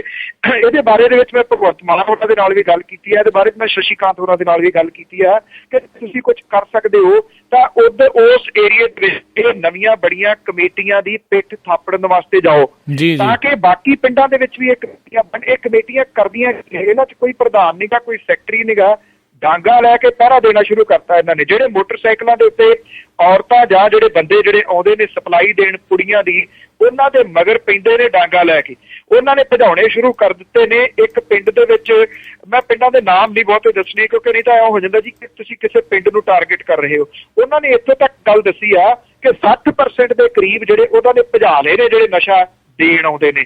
ਜੇ ਉਹ ਪੁਲਿਸ ਤੱਕ ਜਾਂਦੇ ਆ, ਪੁਲਿਸ ਟਾਲ ਮਟੋਲ ਕਰਦੀ ਹੈ। ਜੇ ਆਉਂਦੀ ਵੀ ਆ ਪੁਲਿਸ ਤੇ ਪੀਣ ਵਾਲਿਆਂ ਨੂੰ ਫੜ ਕੇ ਲੈ ਜਾਂਦੀ ਆ। ਜਿਹੜੇ ਵੇਚਦੇ ਨੇ ਉਹਨਾਂ ਨੂੰ ਪੁੱਛਦਾ ਕੋਈ ਨਹੀਂ ਗਾ। ਜੇ ਕਿਤੇ ਇਹ ਰੈਵੋਲੂਸ਼ਨ ਜਿਹੜਾ ਆ ਗਿਆ ਡਾਂਗਾ ਦੇ ਨਾਲ ਭਜਾਉਣ ਵਾਲਾ ਤਾਂ ਇਹ ਲੋਕ ਭੱਜਣਗੇ। ਨਹੀਂ ਤਾਂ ਇਹਨਾਂ ਆ ਕਿ ਜੇ ਹੁਣ ਡਾਂਗਾ ਨਾਲ ਸਰ ਗਿਆ ਤੇ ਸਰ ਗਿਆ, ਨਹੀਂ ਤਾਂ ਬੰਦੂਕਾਂ ਉੱਥੇ ਪੈਣੀਆਂ ਨੇ ਛੇਤੀ। ਜੋ ਹਾਲਾਤ ਪਿੰਡਾਂ ਦੇ ਬਣ ਗਏ ਨੇ, 17 ਵਾਲੀ ਆਪਾਂ ਗੱਲ ਕਿਤੇ ਕਰਾਂਗੇ, 16 ਤੋਂ ਬਾਅਦ ਕਰਾਂਗੇ ਜੀ। ਤੇ ਅਗਲੇ ਕਾਲਰ ਆ ਸਾਡੇ ਨਾਲ ਦੁਬਈ ਤੋਂ ਜੁੜੇ ਨੇ ਰਮਨ ਸਿੰਘ ਜੀ। ਸਤਿ ਸ਼੍ਰੀ ਅਕਾਲ ਜੀ। ਆਇਆਂ ਨੂੰ ਜੀ, ਕੀ ਸਵਾਲ ਹੈ ਜੀ ਤੁਹਾਡਾ ਰਮਨ ਜੀ? ਹਾਂਜੀ, ਸਤਿ ਸ਼੍ਰੀ ਅਕਾਲ ਸਰ ਜੀ। ਸਤਿ ਸ਼੍ਰੀ ਅਕਾਲ ਜੀ। ਸਰ ਜੀ, ਮੈਂ ਇੱਕ ਸਵਾਲ ਪੁੱਛਣਾ ਜੀ। ਆਪਣੇ ਪੰਜਾਬ ਦੇ ਵਿੱਚ ਪਹਿਲਾਂ ਕਾਫੀ ਟਾਈਮ ਪਹਿਲਾਂ ਜਿਹੜਾ ਆਪਣੇ ਰੌਲਾ ਪਿਆ ਸੀਗਾ ਸੱਚੇ ਸੌਦੇ ਦਾ, ਉਹਨੇ ਸਵਾਂਗ ਰਚਾਇਆ ਸੀਗਾ ਗੁਰੂ ਗੋਬਿੰਦ ਸਿੰਘ ਜੀ ਦਾ ਬਾਣਾ ਪਾ ਕੇ ਜੀ। ਸਰ ਜੀ, ਉਹਦੇ ਬਾਅਦ ਵਿੱਚ ਕਾਫੀ ਉਹਦੇ ਵਿੱਚ ਰੌਲਾ ਪਿਆ, ਕੁਛ ਜਾਨਾਂ ਵੀ ਗਈਆਂ, ਆਪਣੇ ਸਿੰਘ ਸ਼ਹੀਦ ਵੀ ਹੋ ਗਏ। ਉਸ ਤੋਂ ਬਾਅਦ ਹੁਣ ਸ਼ਸ਼ੀ ਕਾਂਤ ਜੋ ਪੰਜਾਬ ਦਾ ਸਾਬਕਾ DGP ਆ, ਉਹਨੇ ਬਿਆਨ ਦਿੱਤਾ ਸੀਗਾ ਕਿ ਜੋ ਇਹ ਜਿਹੜੀ ਹੈਗੀ ਆ ਪੁਸ਼ਾਕ ਜਿਹੜੀ ਆ ਇਹ ਸੁਖਬੀਰ ਬਾਦਲ ਦੇ ਘਰ ਤਿਆਰ ਕੀਤੀ ਗਈ ਸੀ।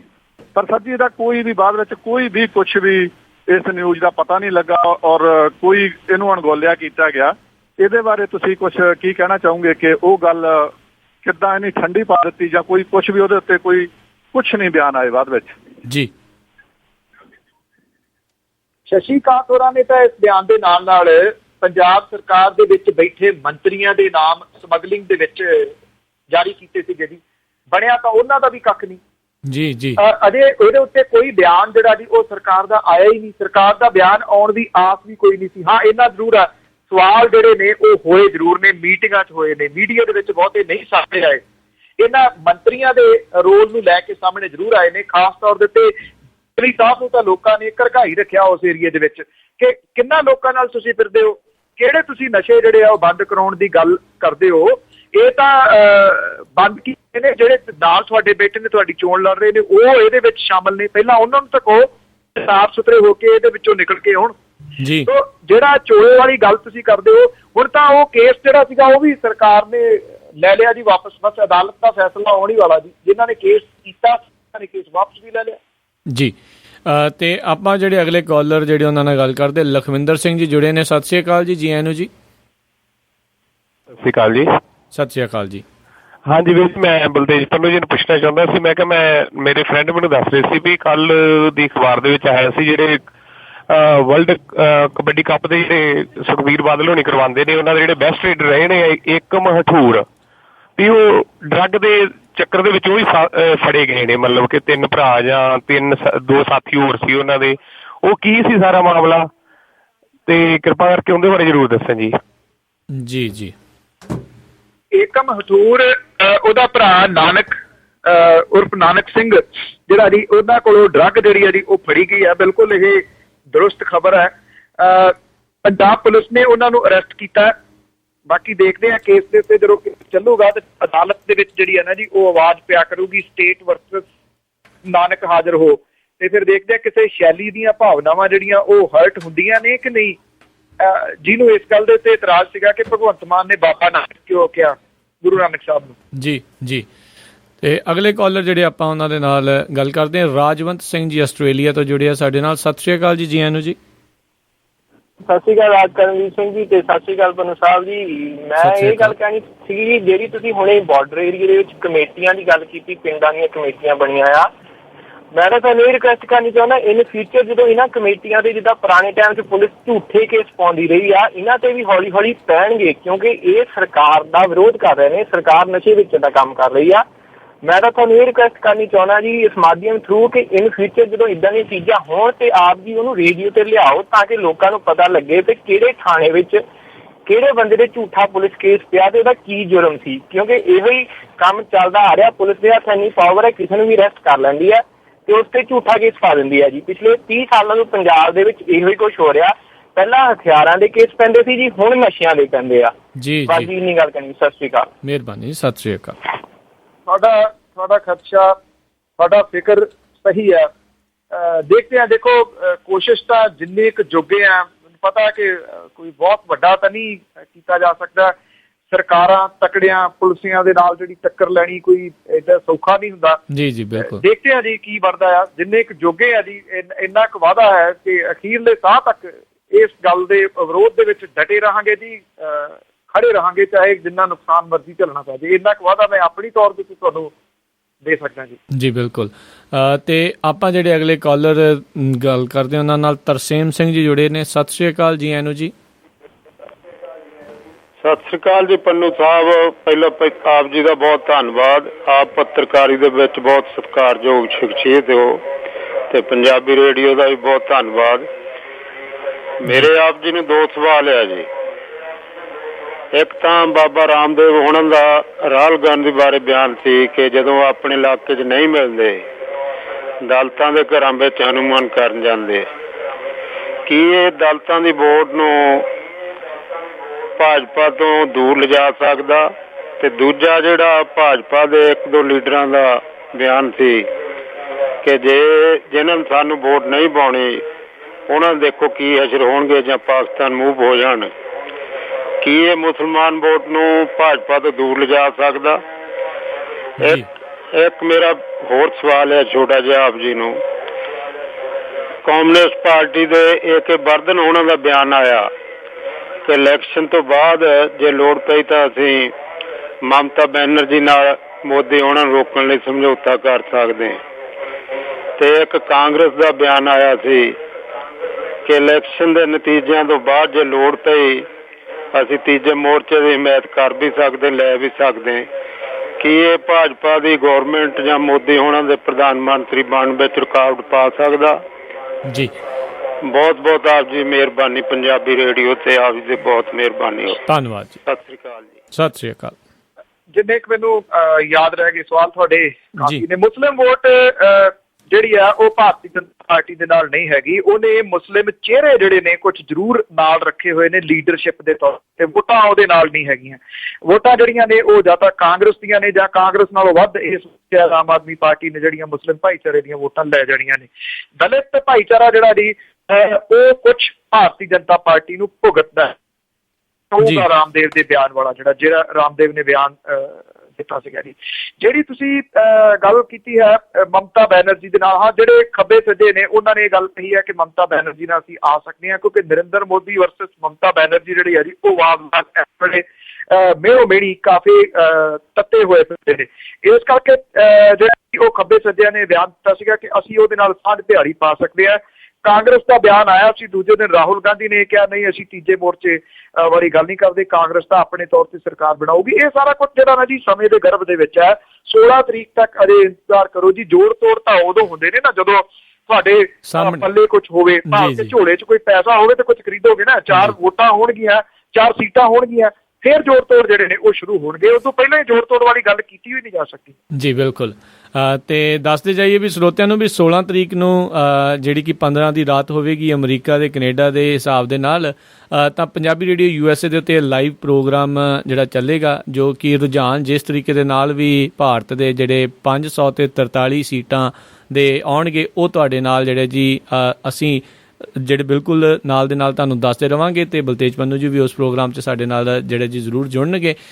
ਤੇ ਬਲਤੇਜ ਜੀ ਆਪਾਂ ਅਗਲੇ ਕਾਲਰ ਲੈਂਦੇ ਹਾਂ। ਸਾਡੇ ਨਾਲ ਬਲਵਿੰਦਰ ਸਿੱਧੂ ਜੀ ਜੁੜੇ ਨੇ। ਸਤਿ ਸ਼੍ਰੀ ਅਕਾਲ ਜੀ। ਜੀ ਆਇਆਂ ਜੀ। ਕੀ ਸਵਾਲ ਹੈ ਤੁਹਾਡਾ? ਸਤਿ ਸ਼੍ਰੀ ਅਕਾਲ ਜੀ। ਸਤਿ ਸ਼੍ਰੀ ਅਕਾਲ। ਮੇਰਾ ਸਵਾਲ ਇਹ ਹੈ ਜੀ, ਇੱਕ ਪਟਿਆਲੇ ਦੇ ਵਿੱਚ PEPSU road transport corporation Patiala head office Nabha road ਤੇ ਹੈ ਬੱਸਾਂ ਦਾ ਜੀ। ਉਹ ਹਰ ਰੋਜ਼ ਬਿਆਨ ਦਿੰਦੇ ਨੇ ਵੀ ਸਾਡੀ ਬੁਕਿੰਗ ਜਿਹੜੀ ਬਹੁਤ ਵੱਧ ਗਈ, 90 ਲੱਖ 91 ਲੱਖ ਰੁਪਇਆ ਰੋਜ਼ ਦੀ ਆ ਗਈ, ਪਰ ਉਹ ਪੈਨਸ਼ਨਰਾਂ ਨੂੰ ਪੈਨਸ਼ਨ ਟਾਈਮ ਸਿਰ ਦੇ ਨਹੀਂ ਰਹੇ, 2-2 ਮਹੀਨੇ ਨਹੀਂ ਦਿੰਦੇ, 3-3 ਮਹੀਨੇ ਨਹੀਂ ਦਿੰਦੇ। ਕਦੇ ਜੇ ਪਾਉਂਦੇ ਆ ਇੱਕ ਡਿਪੂ 'ਚ ਪਾ ਦੀ, ਉਹਦੇ 9 ਡਿਪੂ ਨੇ PRTC ਦੇ ਜੀ ਪੈਪਸ ਰੋਡ ਟਰਾਂਸਪੋਰਟ ਕਾਰਪੋਰੇਸ਼ਨ ਦੇ ਹੈੱਡ ਆਫਿਸ ਪਟਿਆਲਾ। ਉਹ 9 ਡਿਪੂਆਂ 'ਚ ਕਦੇ ਇੱਕ ਡਿਪੂ 'ਚ ਪਾ, ਕਦੇ 2 'ਚ ਪਾ, ਉੱਥੇ ਧਰਨੇ ਤੇ ਧਰਨਾ ਚੱਲਦਾ। ਇਹਦੇ ਬਾਰੇ ਕੀ ਵਿਚਾਰ ਹੈ ਪੰਨੂ ਸਾਹਿਬ ਦਾ? ਜੀ, ਇਹ ਹੈ ਵੀ ਪਟਿਆਲੇ ਦਾ ਹੀ ਨਾਲੇ। ਬਿਲਕੁਲ ਜੀ, ਇੱਥੇ ਨਾਭਾ ਰੋਡ ਦੇ ਉੱਤੇ ਹੈ ਜਿਹੜੇ ਤੁਸੀਂ ਖਬਰ ਦੀ ਗੱਲ ਕਰ ਰਹੇ ਹੋ, ਧਰਨੇ ਉੱਥੇ ਚੱਲ ਰਹੇ ਨੇ। ਉਹਨਾਂ ਨੂੰ ਪੈਨਸ਼ਨਾਂ ਜਿਹੜੀਆਂ ਨਹੀਂ ਮਿਲ ਰਹੀਆਂ। ਪੈਨਸ਼ਨਾਂ ਦੇਣੀਆਂ ਕਿੱਥੋਂ ਆ ਜੀ? PRTC ਤਾਂ ਵਿਚਾਰੀ ਜੀ ਹੋਊਗੀ, ਪੰਜਾਬ ਰੋਡਵੇਜ਼ ਜਿਹੜੀ ਵਿਚਾਰੀ ਜੀ ਹੋਊਗੀ, ਇਹਨੂੰ ਤਾਂ ਖਾ ਗਈ ਜੀ ਜਿਹੜੀ ਬਾਦਲਾਂ ਦੀ ਟਰਾਂਸਪੋਰਟ, ਨਿਗਲ ਗਈ, ਇਹਨੂੰ ਖਾ ਨਹੀਂ ਗਈ ਜੀ, ਨਿਗਲ ਗਈ ਉਹਨੂੰ। ਜਿਵੇਂ ਅਜਗਰ ਜਿਹੜਾ ਜੀ ਉਹ ਨਿਗਲ ਜਾਂਦਾ, ਇਹਦੇ ਤੇ ਪੱਲੇ ਵਿਚਾਰੇ ਦੇ ਕੱਖ ਨਹੀਂ ਹੈਗਾ ਜੀ। ਕਿੱਥੋਂ ਬੁਕਿੰਗ ਕਿਹੜੀ ਹੋ ਰਹੀ ਆ? ਉਹਨਾਂ ਹਾਲ ਤਾਂ ਦੇਖੋ, ਇਹਨਾਂ ਨੂੰ ਕਿਵੇਂ ਖੁੱਡੇ ਲਾਈਨ ਲਾਇਆ ਜਾ ਰਿਹਾ। ਜਿਹੜੀ PRTC ਦੀ ਵਰਕਸ਼ਾਪ ਆ, ਜਿਹੜੇ ਜ਼ਿਆਦਾ ਪੁਰਜੇ ਆਮ ਟੁੱਟਦੇ ਨੇ, ਖਰਾਬ ਹੁੰਦੇ ਨੇ, ਉਹ ਪੁਰਜੇ ਨਹੀਂ ਦਿੱਤੇ ਜਾਂਦੇ ਤਾਂ ਕਿ ਬੱਸਾਂ ਜਿਹੜੇ ਉਹ ਕੰਡਮ ਹੋ ਜਾਣ। ਇਸ ਵੇਲੇ ਤੁਸੀਂ PRTC ਦੀ ਵਰਕਸ਼ਾਪ ਜਾ ਕੇ ਦੇਖਣਾ, ਕਿੰਨੀਆਂ ਕੰਡਮ ਬੱਸਾਂ ਜਿਹੜੀਆਂ ਨੇ ਉਹ ਸਾਈਡ ਤੇ ਲਾਈਆਂ ਖੜੀਆਂ ਨੇ। ਉਹ ਕਿੱਥੇ ਨੇ AC ਬੱਸਾਂ ਜਿਹੜੀਆਂ ਚਲਾਈਆਂ ਸੀਗੀਆਂ ਕਿ ਇਹ ਆਮ ਲੋਕਾਂ ਦੇ ਵਾਸਤੇ ਇਹਦੀ AC ਬੱਸਾਂ ਝੂਟ ਸਕਦੇ ਨੇ। AC ਬੱਸਾਂ ਹੈਗੀਆਂ ਨੇ ਪਰ ਪ੍ਰਾਈਵੇਟ। ਜਿਹੜੀਆਂ PRTC ਵਾਲੀਆਂ ਸੀ ਉਹ ਸਾਈਡ ਤੇ ਲਾਤੀਆਂ। ਉਹਨਾਂ ਤੋਂ ਵਿਚਾਰੀਆਂ ਜਿਹਾਂ ਨੂੰ ਕੋਈ ਰੂਟ ਮਿਲਦਾ, ਉਹਦੇ 2 ਮੂਹਰੇ ਲੱਗੀਆਂ ਹੁੰਦੀਆਂ ਨੇ, 2 ਪਿੱਛੇ ਲੱਗੀਆਂ ਹੁੰਦੀਆਂ ਨੇ। ਜੇ ਉਹਨਾਂ ਦਾ 1.5 ਮਿੰਟ ਟਾਈਮ ਹੈਗਾ ਖੜੋਣ ਦਾ, ਉਹਨਾਂ ਨੂੰ ਅੱਧਾ ਮਿੰਟ ਵੀ ਨਹੀਂ ਜਿਹੜਾ ਦੀ ਉਹ ਦਿੱਤਾ ਜਾਂਦਾ। ਔਰ ਜੇ ਜਿਹੜੀ ਇਹਨਾਂ ਦੀ ਪ੍ਰਾਈਵੇਟ ਬੱਸ ਆ, ਜੇ ਉਹਦੇ ਕੋਲ 1.5 ਮਿੰਟ ਦਾ ਟਾਈਮ ਹੈ, ਉਹ 3 ਮਿੰਟ ਜਿਹੜੀ ਉਹ ਸਵਾਰੀਆਂ ਲੱਦਦੀ ਰਹਿੰਦੀ ਹੈ ਔਰ ਬਾਰ-ਬਾਰ ਆਵਾਜ਼ਾਂ ਜਿਹੜੀਆਂ ਉਹ ਦਿੰਦੀ ਰਹਿੰਦੀ ਹੈ ਕਿ ਇੱਥੇ ਆਓ ਜਾਂ ਸਾਡੀ ਬੱਸ ਦੇ ਉੱਤੇ ਜਿਹੜਾ ਚੜੋ। ਇਸ ਕਰਕੇ ਮੇਰੀ ਜਾਤੇ ਤਾਂ PRTC ਦੀ ਹੋਰ ਬੜਾ ਵੱਡਾ ਖਤਰਾ ਖੜਾ ਹੋਇਆ ਹੈ ਜੀ। ਤੁਸੀਂ ਪੈਨਸ਼ਨਾਂ ਦੀ ਗੱਲ ਕਰਦੇ ਹੋ, ਉਹਦੀ ਹੋਂਦ ਨੂੰ ਖਤਰਾ ਖੜਾ ਹੋਇਆ ਜੀ। ਅਗਲੇ ਕਾਲਰ ਲੈਣੇ ਜੀ, ਸਾਡੇ ਨਾਲ ਜੁੜੇ ਨੇ ਵਿੱਕੀ ਜੀ ਸਰੀ ਕੈਨੇਡਾ ਤੋਂ। ਸਤਿ ਸ੍ਰੀ ਅਕਾਲ ਜੀ, ਜੀਆਂ ਨੂੰ। ਕੀ ਸਵਾਲ ਹੈ ਜੀ ਤੁਹਾਡਾ? ਸਤਿ ਸ੍ਰੀ ਅਕਾਲ ਜੀ। ਮੇਰਾ ਸਵਾਲ ਇਹ ਸੀ ਪੰਨੂ ਸਾਹਿਬ ਜੀ ਤੋਂ ਜੀ। ਜੀ ਹੈਲੋ ਜੀ ਜੀ ਜੀ, ਪੁੱਛੋ ਜੀ ਸਵਾਲ। ਮੇਰਾ ਸਵਾਲ ਇਹ ਸੀਗਾ ਜੀ ਪੰਨੂ ਸਾਹਿਬ ਜੀ ਤੋਂ ਵੀ, ਅਸੀਂ ਜਿਵੇਂ ਕੈਨੇਡਾ 'ਚ ਹੈਗੇ ਹਾਂ ਤਾਂ ਅਸੀਂ ਇਹ ਸੁਣਿਆ ਵੀ ਜੋ ਬਾਬਾ ਰਾਮਦੇਵ ਨੇ ਸ਼੍ਰੀ ਗੁਰੂ ਗੋਬਿੰਦ ਸਿੰਘ ਜੀ ਦੀ ਫੋਟੋ ਵਾਲਾ ਜਿਹੜੀ ਤਸਵੀਰ ਆਈ ਹੈ, ਉਹ ਕਾਫੀ ਚਿਰ ਪਹਿਲਾਂ ਦੀ ਹੈ, ਉਹ 2-3 ਸਾਲ ਪਹਿਲਾਂ ਦੀ ਹੈ। ਵੀ ਉਹ 2-3 ਸਾਲ ਪਹਿਲਾਂ ਦੀ ਹੈ ਜਾਂ ਕੁਝ ਚਿਰ ਪਹਿਲਾਂ ਦੀ ਹੈ, ਤੇ ਉਹ ਹੁਣ ਉਹ ਮੁੱਦਾ ਕਿਉਂ ਉਛਾਲਿਆ ਜਾ ਰਿਹਾ ਹੈ? ਵੀ ਕੀ ਕਿਤੇ ਇਹ ਮਜੀਠੀਆ ਸਾਹਿਬ ਨੂੰ ਪਰੇ ਕਰਨ ਦੀ ਤਾਂ ਨਹੀਂ ਕੋਸ਼ਿਸ਼ ਹੈਗੀ? ਕਿਰਪਾ ਇਸ ਕਰਕੇ ਦੱਸਿਆ ਜਾਵੇ, ਬੜੀ ਮਿਹਰਬਾਨੀ ਜੀ ਪੰਨੂ ਸਾਹਿਬ ਜੀ, ਮਿਹਰਬਾਨੀ, ਥੈਂਕ ਯੂ, ਸ਼ੁਕਰੀਆ।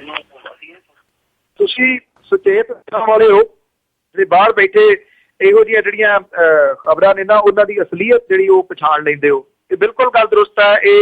ਇਹ ਮਸਲਾ ਜਿਹੜਾ ਨਵਾਂ ਨਹੀਂ ਹੈ ਔਰ 3 ਕੁ ਸਾਲ ਪੁਰਾਣਾ ਜਿਹੜਾ ਉਹ ਦੱਸੀਦਾ, ਹੁਣ ਇਹਨੂੰ ਉਭਾਰਿਆ ਗਿਆ, ਇਹਨੂੰ ਸਾਹਮਣੇ ਲਿਆਂਦਾ ਗਿਆ। ਉਹਦੇ ਵਿੱਚ ਦੂਜਾ ਜਿਹੜਾ ਮਸਲਾ ਸੀਗਾ ਉਹ ਠੱਪ ਹੋ ਗਿਆ। FIR ਵੀ ਦਰਜ ਹੋ ਗਈ ਰਾਮਦੇਵ ਦੇ ਉੱਤੇ। ਇਹ FIR ਉਦੋਂ ਕਿਉਂ ਨਾ ਦਰਜ ਹੋਈ, ਹੁਣੀ ਕਿਉਂ ਦਰਜ ਹੋਈ ਹੈ? ਜਿਹੜੀ ਜੀ ਸਵਾਲ ਤਾਂ ਖੜੇ ਨੇ ਜੀ, ਤੁਹਾਡੀ ਗੱਲ ਦਰੁਸਤ ਹੈ ਜੀ। ਤੇ ਅਗਲੇ ਕਾਲਰ ਲੈਣੇ ਆ ਜੀ, ਸਾਡੇ ਨਾਲ ਜੁੜੇ ਨੇ ਕੁਲਵੰਤ ਸਿੰਘ ਜੀ। ਜੀ ਆਇਆਂ ਨੂੰ, ਸਤਿ ਸ੍ਰੀ ਅਕਾਲ ਜੀ। ਕੀ ਸਵਾਲ ਹੈ ਤੁਹਾਡਾ? ਹਾਂਜੀ, ਸਤਿ ਸ੍ਰੀ ਅਕਾਲ ਜੀ। ਸਤਿ ਸ੍ਰੀ ਪੰਨੂ ਸਾਹਿਬ, ਸਤਿ ਸ੍ਰੀ ਅਕਾਲ ਜੀ। ਸਤਿ ਸ੍ਰੀ ਅਕਾਲ ਜੀ। ਇੱਕ ਤਾਂ ਜੀ ਖਬਰ ਇਹ ਆ ਜਿਹੜੀ ਤੁਸੀਂ ਰਾਮਦੇਵ ਜੀ ਕਹਿੰਦੇ ਹੋ, ਉਸ ਤੋਂ ਬਾਅਦ ਮੋਗੇ ਦੇ ਵਿੱਚ ਕਬੱਡੀ ਵੀ ਪਾ ਗਿਆ। ਹੈਲੋ, ਹਾਂਜੀ ਹਾਂਜੀ ਹਾਂਜੀ ਹਾਂਜੀ। ਤੇ ਨੰਬਰ 2 ਬਾਦਲ ਬੜਾ ਤਾਲੇ ਜੇ ਕਰਦਾ। ਅੱਜ ਆਪਣੇ ਪਟਿਆਲੇ ਦੇ ਵਿੱਚ ਸ਼ਾਇਦ ਅੱਜ ਦੇ ਅਖਬਾਰ 'ਚ ਖਬਰ ਆਈ ਆ ਵੀ ਪੰਜਾਬ ਦੀਆਂ ਗਲਤੀਆਂ ਦੀ ਮੋਦੀ ਨੂੰ ਸਜ਼ਾ ਨਾ ਦਿਓ। ਇਹ ਅੱਜ ਦੀ ਨਹੀਂ ਜੀ, ਕਾਫੀ ਪੁਰਾਣੀ ਖਬਰ ਆ। ਹਾਂਜੀ, ਇਹ ਕਾਫੀ ਪੁਰਾਣੀ ਖਬਰ ਆ ਜੀ। ਗਲਤੀਆਂ ਦੀ ਸਜ਼ਾ ਵੋਟਾਂ ਤੋਂ ਪਹਿਲਾਂ ਦੀ ਖਬਰ ਹੈ ਨਾ ਜੀ। ਅੱਜ ਦੇ ਅਖਬਾਰ 'ਚ ਰੱਖੜਾ ਪਰਿਵਾਰ ਕੋਲ ਗਿਆ ਹੋਇਆ, ਉਹਨਾਂ ਦੀ ਮਾਤਾ ਨੂੰ ਸ਼ਰਧਾਂਜਲੀ ਦੇਣ ਲਈ ਜੀ। ਜੀ, ਜਗਬਾਣੀ ਦੀ ਅਖਬਾਰ ਆ ਤੇ ਜੀ ਜੀ ਜੀ ਕੁਲਵੰਤ ਜੀ, ਤੁਸੀਂ ਪੁੱਛਣਾ ਕੀ ਚਾਹੁੰਦੇ ਹੋ ਜੀ? ਮੈਂ ਤਾਂ ਪਹਿਲਾਂ ਪੁੱਛਣਾ ਵੀ ਉਦੋਂ ਬਾਅਦ ਕਹਿੰਦੇ ਨੇ 2-3 ਸਾਲ ਪੁਰਾਣੀ ਖਬਰ ਆ ਬਾਬਾ ਰਾਮਦੇਵ ਦੀ, ਜਦੋਂ ਗੁਰੂ ਮਹਾਰਾਜ ਦੀ ਫੋਟੋ ਰੱਖੀ ਸੀ ਉਹਨੇ ਥੱਲੇ, ਤੇ ਉਦੋਂ ਬਾਅਦ ਤਾਂ ਟੂਰ ਨਾਲ ਪੰਜਾਬੀ ਕਬੱਡੀ ਕੱਪ ਦੇ ਉੱਤੇ ਮੋਗੇ ਦੇ ਵਿੱਚ ਕਬੱਡੀ ਵੀ ਪਾ ਗਿਆ ਉਹ, ਜਦ ਕਿਸੇ ਨੇ ਰੌਲਾ ਨਹੀਂ ਪਾਇਆ। ਮੈਂ ਤਾਂ ਇਹ ਪੁੱਛਣਾ ਚਾਹੁੰਦਾ ਜੀ। ਅੱਛਾ, ਠੀਕ ਹੈ ਜੀ। ਜਿਹੜੀ ਤੁਹਾਡੀ ਗੱਲ ਠੀਕ ਹੈ, ਪੁਰਾਣੀ ਖਬਰ ਹੈ, ਕਿਉਂ ਭਾਰੀ ਗਈ ਹੈ ਇਹਦਾ ਮੈਂ ਜਵਾਬ ਜਿਹੜਾ ਦੇ ਦਿੱਤਾ। ਜਿਹੜੀ ਤੁਸੀਂ ਗੱਲ ਕਰਦੇ ਹੋ ਬਾਦਲ ਸਾਹਿਬ ਦੇ ਬਿਆਨ ਵਾਲੀ, ਬਾਦਲ ਸਾਹਿਬ ਦਾ ਬਿਆਨ ਰਖੜੇ ਇੱਥੇ ਆ ਕੇ ਪਿੰਡ ਇਹ ਆ ਕਿ 13 ਸੀਟਾਂ ਨਹੀਂ ਜਿੱਤੀਆਂ ਜਾ ਸਕਦੀਆਂ, ਕਦੀ ਕਿਸੇ ਨੇ ਜਿੱਤੀਆਂ ਨਹੀਂ। ਜਿਹੜੀ ਤੁਸੀਂ ਗੱਲ ਕਰਦੇ ਹੋ ਇਹ ਬਹੁਤ ਵੱਡਾ ਪ੍ਰੈਸ਼ਰ ਜਿਹੜਾ ਨਾ ਜੀ ਭਾਰਤੀ ਜਨਤਾ ਪਾਰਟੀ ਨੇ ਅਕਾਲੀਆਂ ਤੇ ਪਾਇਆ। ਇਹ ਗੱਲਾਂ ਦਰੁਸਤ ਨੇ ਕਿ ਉਹਨੇ ਜਿਹੜੇ ਜੇਤਲੀ ਸਾਹਿਬ ਨੇ ਉਹਨਾਂ ਨੇ ਜਾ ਕੇ ਬੀਜੇਪੀ ਦੀ ਲੀਡਰਸ਼ਿਪ ਦੇ ਨਾਲ ਇਹਦੇ ਸੰਬੰਧੀ ਗੱਲ ਵੀ ਕੀਤੀ ਹੈ ਕਿ ਤੁਸੀਂ 7 ਸਾਲ ਤੋਂ ਅੱਖਾਂ ਮੀਚ ਕੇ ਅਨਕੰਡੀਸ਼ਨਲ ਸਪੋਰਟ ਦੇਈ ਗਏ ਹੋ, ਪੰਜਾਬ ਦੇ ਵਿੱਚ ਬਣ ਕੀ ਗਿਆ। ਉਦੋਂ ਬਾਦਲ ਸਾਹਿਬ ਨੂੰ ਇਹ ਬਿਆਨ ਜਿਹੜਾ ਦੇਣਾ ਪਿਆ ਕਿ ਸਾਡੀਆਂ ਗਲਤੀਆਂ ਦੀ ਸਜ਼ਾ ਜਿਹੜੀ ਹੈ ਉਹ ਮੋਦੀ ਨੂੰ ਨਾ ਦਿਓ। ਇਹ ਵੋਟਾਂ ਪੈਣ ਤੋਂ 2 ਦਿਨ ਪਹਿਲਾਂ ਬਿਆਨ ਆਇਆ ਸੀ ਜੀ। ਤੇ ਆਪਾਂ ਪੰਨੂ ਜੀ ਆਪਾਂ ਅੱਜ ਦੇ ਅਖੀਰਲੇ ਕਾਲਰ ਲੈਨੇ ਹਰਸਿਮਰਤ ਸਿੰਘ ਜੀ ਜੁੜੇ ਨੇ। ਸਤਿ ਸ਼੍ਰੀ ਅਕਾਲ ਜੀ ਆਇਆਂ ਨੂੰ ਜੀ, ਕੀ ਸਵਾਲ ਹੈ ਤੁਹਾਡਾ? ਸਤਿ ਸ੍ਰੀ ਅਕਾਲ ਜੀ। ਮੇਰਾ ਸਵਾਲ ਹੈ ਜੀ ਕਿ ਕੀ ਆਮ ਆਦਮੀ ਪਾਰਟੀ ਵੋਟਾਂ ਦੇ ਰਿਜ਼ਲਟ ਤੋਂ ਬਾਅਦ ਮਤਲਬ ਸਰਕਾਰ ਬਣਾ ਸਕੂਗੀ ਸੈਂਟਰ ਦੇ ਵਿੱਚ, ਜਿੱਦਾਂ ਕਿ ਦਿੱਲੀ ਵਿੱਚ ਬਣਾਈ ਸੀ ਉਹਨਾਂ ਨੇ ਗੱਠਜੋੜ ਕਰਕੇ, ਚਾਹੇ ਕਹਿ ਲਓ ਵੀ ਕੀ ਉਹਨਾਂ ਦੇ ਅਸਾਰ ਹੈਗੇ ਨੇ ਸਰਕਾਰ ਬਣਨ ਦੇ ਸੈਂਟਰ ਦੇ ਵਿੱਚ ਇਸ ਵਾਰ? ਧੰਨਵਾਦ ਜੀ, ਮਿਹਰਬਾਨੀ। ਨਹੀਂ, ਸਰਕਾਰ ਬਣਨ ਦੇ ਅਸਾਰ ਨਹੀਂ ਜਾਪੇ ਜੀ, ਨਾ ਮੇਰਾ ਨਹੀਂ ਖਿਆਲ ਕੋਈ ਏਡਾ ਉਲਟ ਫੇਰ ਦੀ ਉਮੀਦ ਜਿਹੜੀ ਰੱਖੀ ਜਾਵੇ ਕਿ ਉਹਨਾਂ ਦੀ ਉੱਥੇ ਸਰਕਾਰ ਬਣ ਜੂਗੀ। ਜੇ ਗੱਠਜੋੜ ਮੰਨ ਲਓ ਕਾਂਗਰਸ ਦੇ ਨਾਲ ਕਰਦੀ ਹੈ ਆਮ ਆਦਮੀ ਪਾਰਟੀ ਤਾਂ ਉਹ ਲੋਕਾਂ ਦੇ ਮਨਾਂ ਤੋਂ ਲੈ ਜੂਗੀ ਜੀ, ਬਹੁਤ ਤੇਜ਼ੀ ਦੇ ਨਾਲ ਲੱਥ ਜੂਗੀ ਜੇ ਕਿਸੇ ਦੇ ਨਾਲ ਵੀ ਉਹ ਗੱਠਜੋੜ ਕਰਦੀ ਹੈ ਜੀ। ਤਾਂ ਬਿਲਕੁਲ ਸਰੋਤਿਓ, ਇਹ ਸੀਗੇ ਜੀ ਬਲਤੇਜ ਪੰਨੂ ਜਿਨ੍ਹਾਂ ਤੋਂ ਤੁਸੀਂ ਸਵਾਲ ਵੀ ਪੁੱਛੇ, ਜਿਨ੍ਹਾਂ ਤੋਂ ਅਸੀਂ ਵੀ ਜਿਹੜੀਆਂ ਜੀ ਖਬਰਾਂ ਦੀ ਜਿਹੜੇ ਜੀ ਘੋਖ ਤੱਕ ਜਾਣ ਦੀ ਕੋਸ਼ਿਸ਼ ਕੀਤੀ ਆ। ਤੇ ਪੰਨੂ ਜੀ ਜਾਣ ਤੋਂ ਪਹਿਲਾਂ ਅੱਜਨਾਮਾ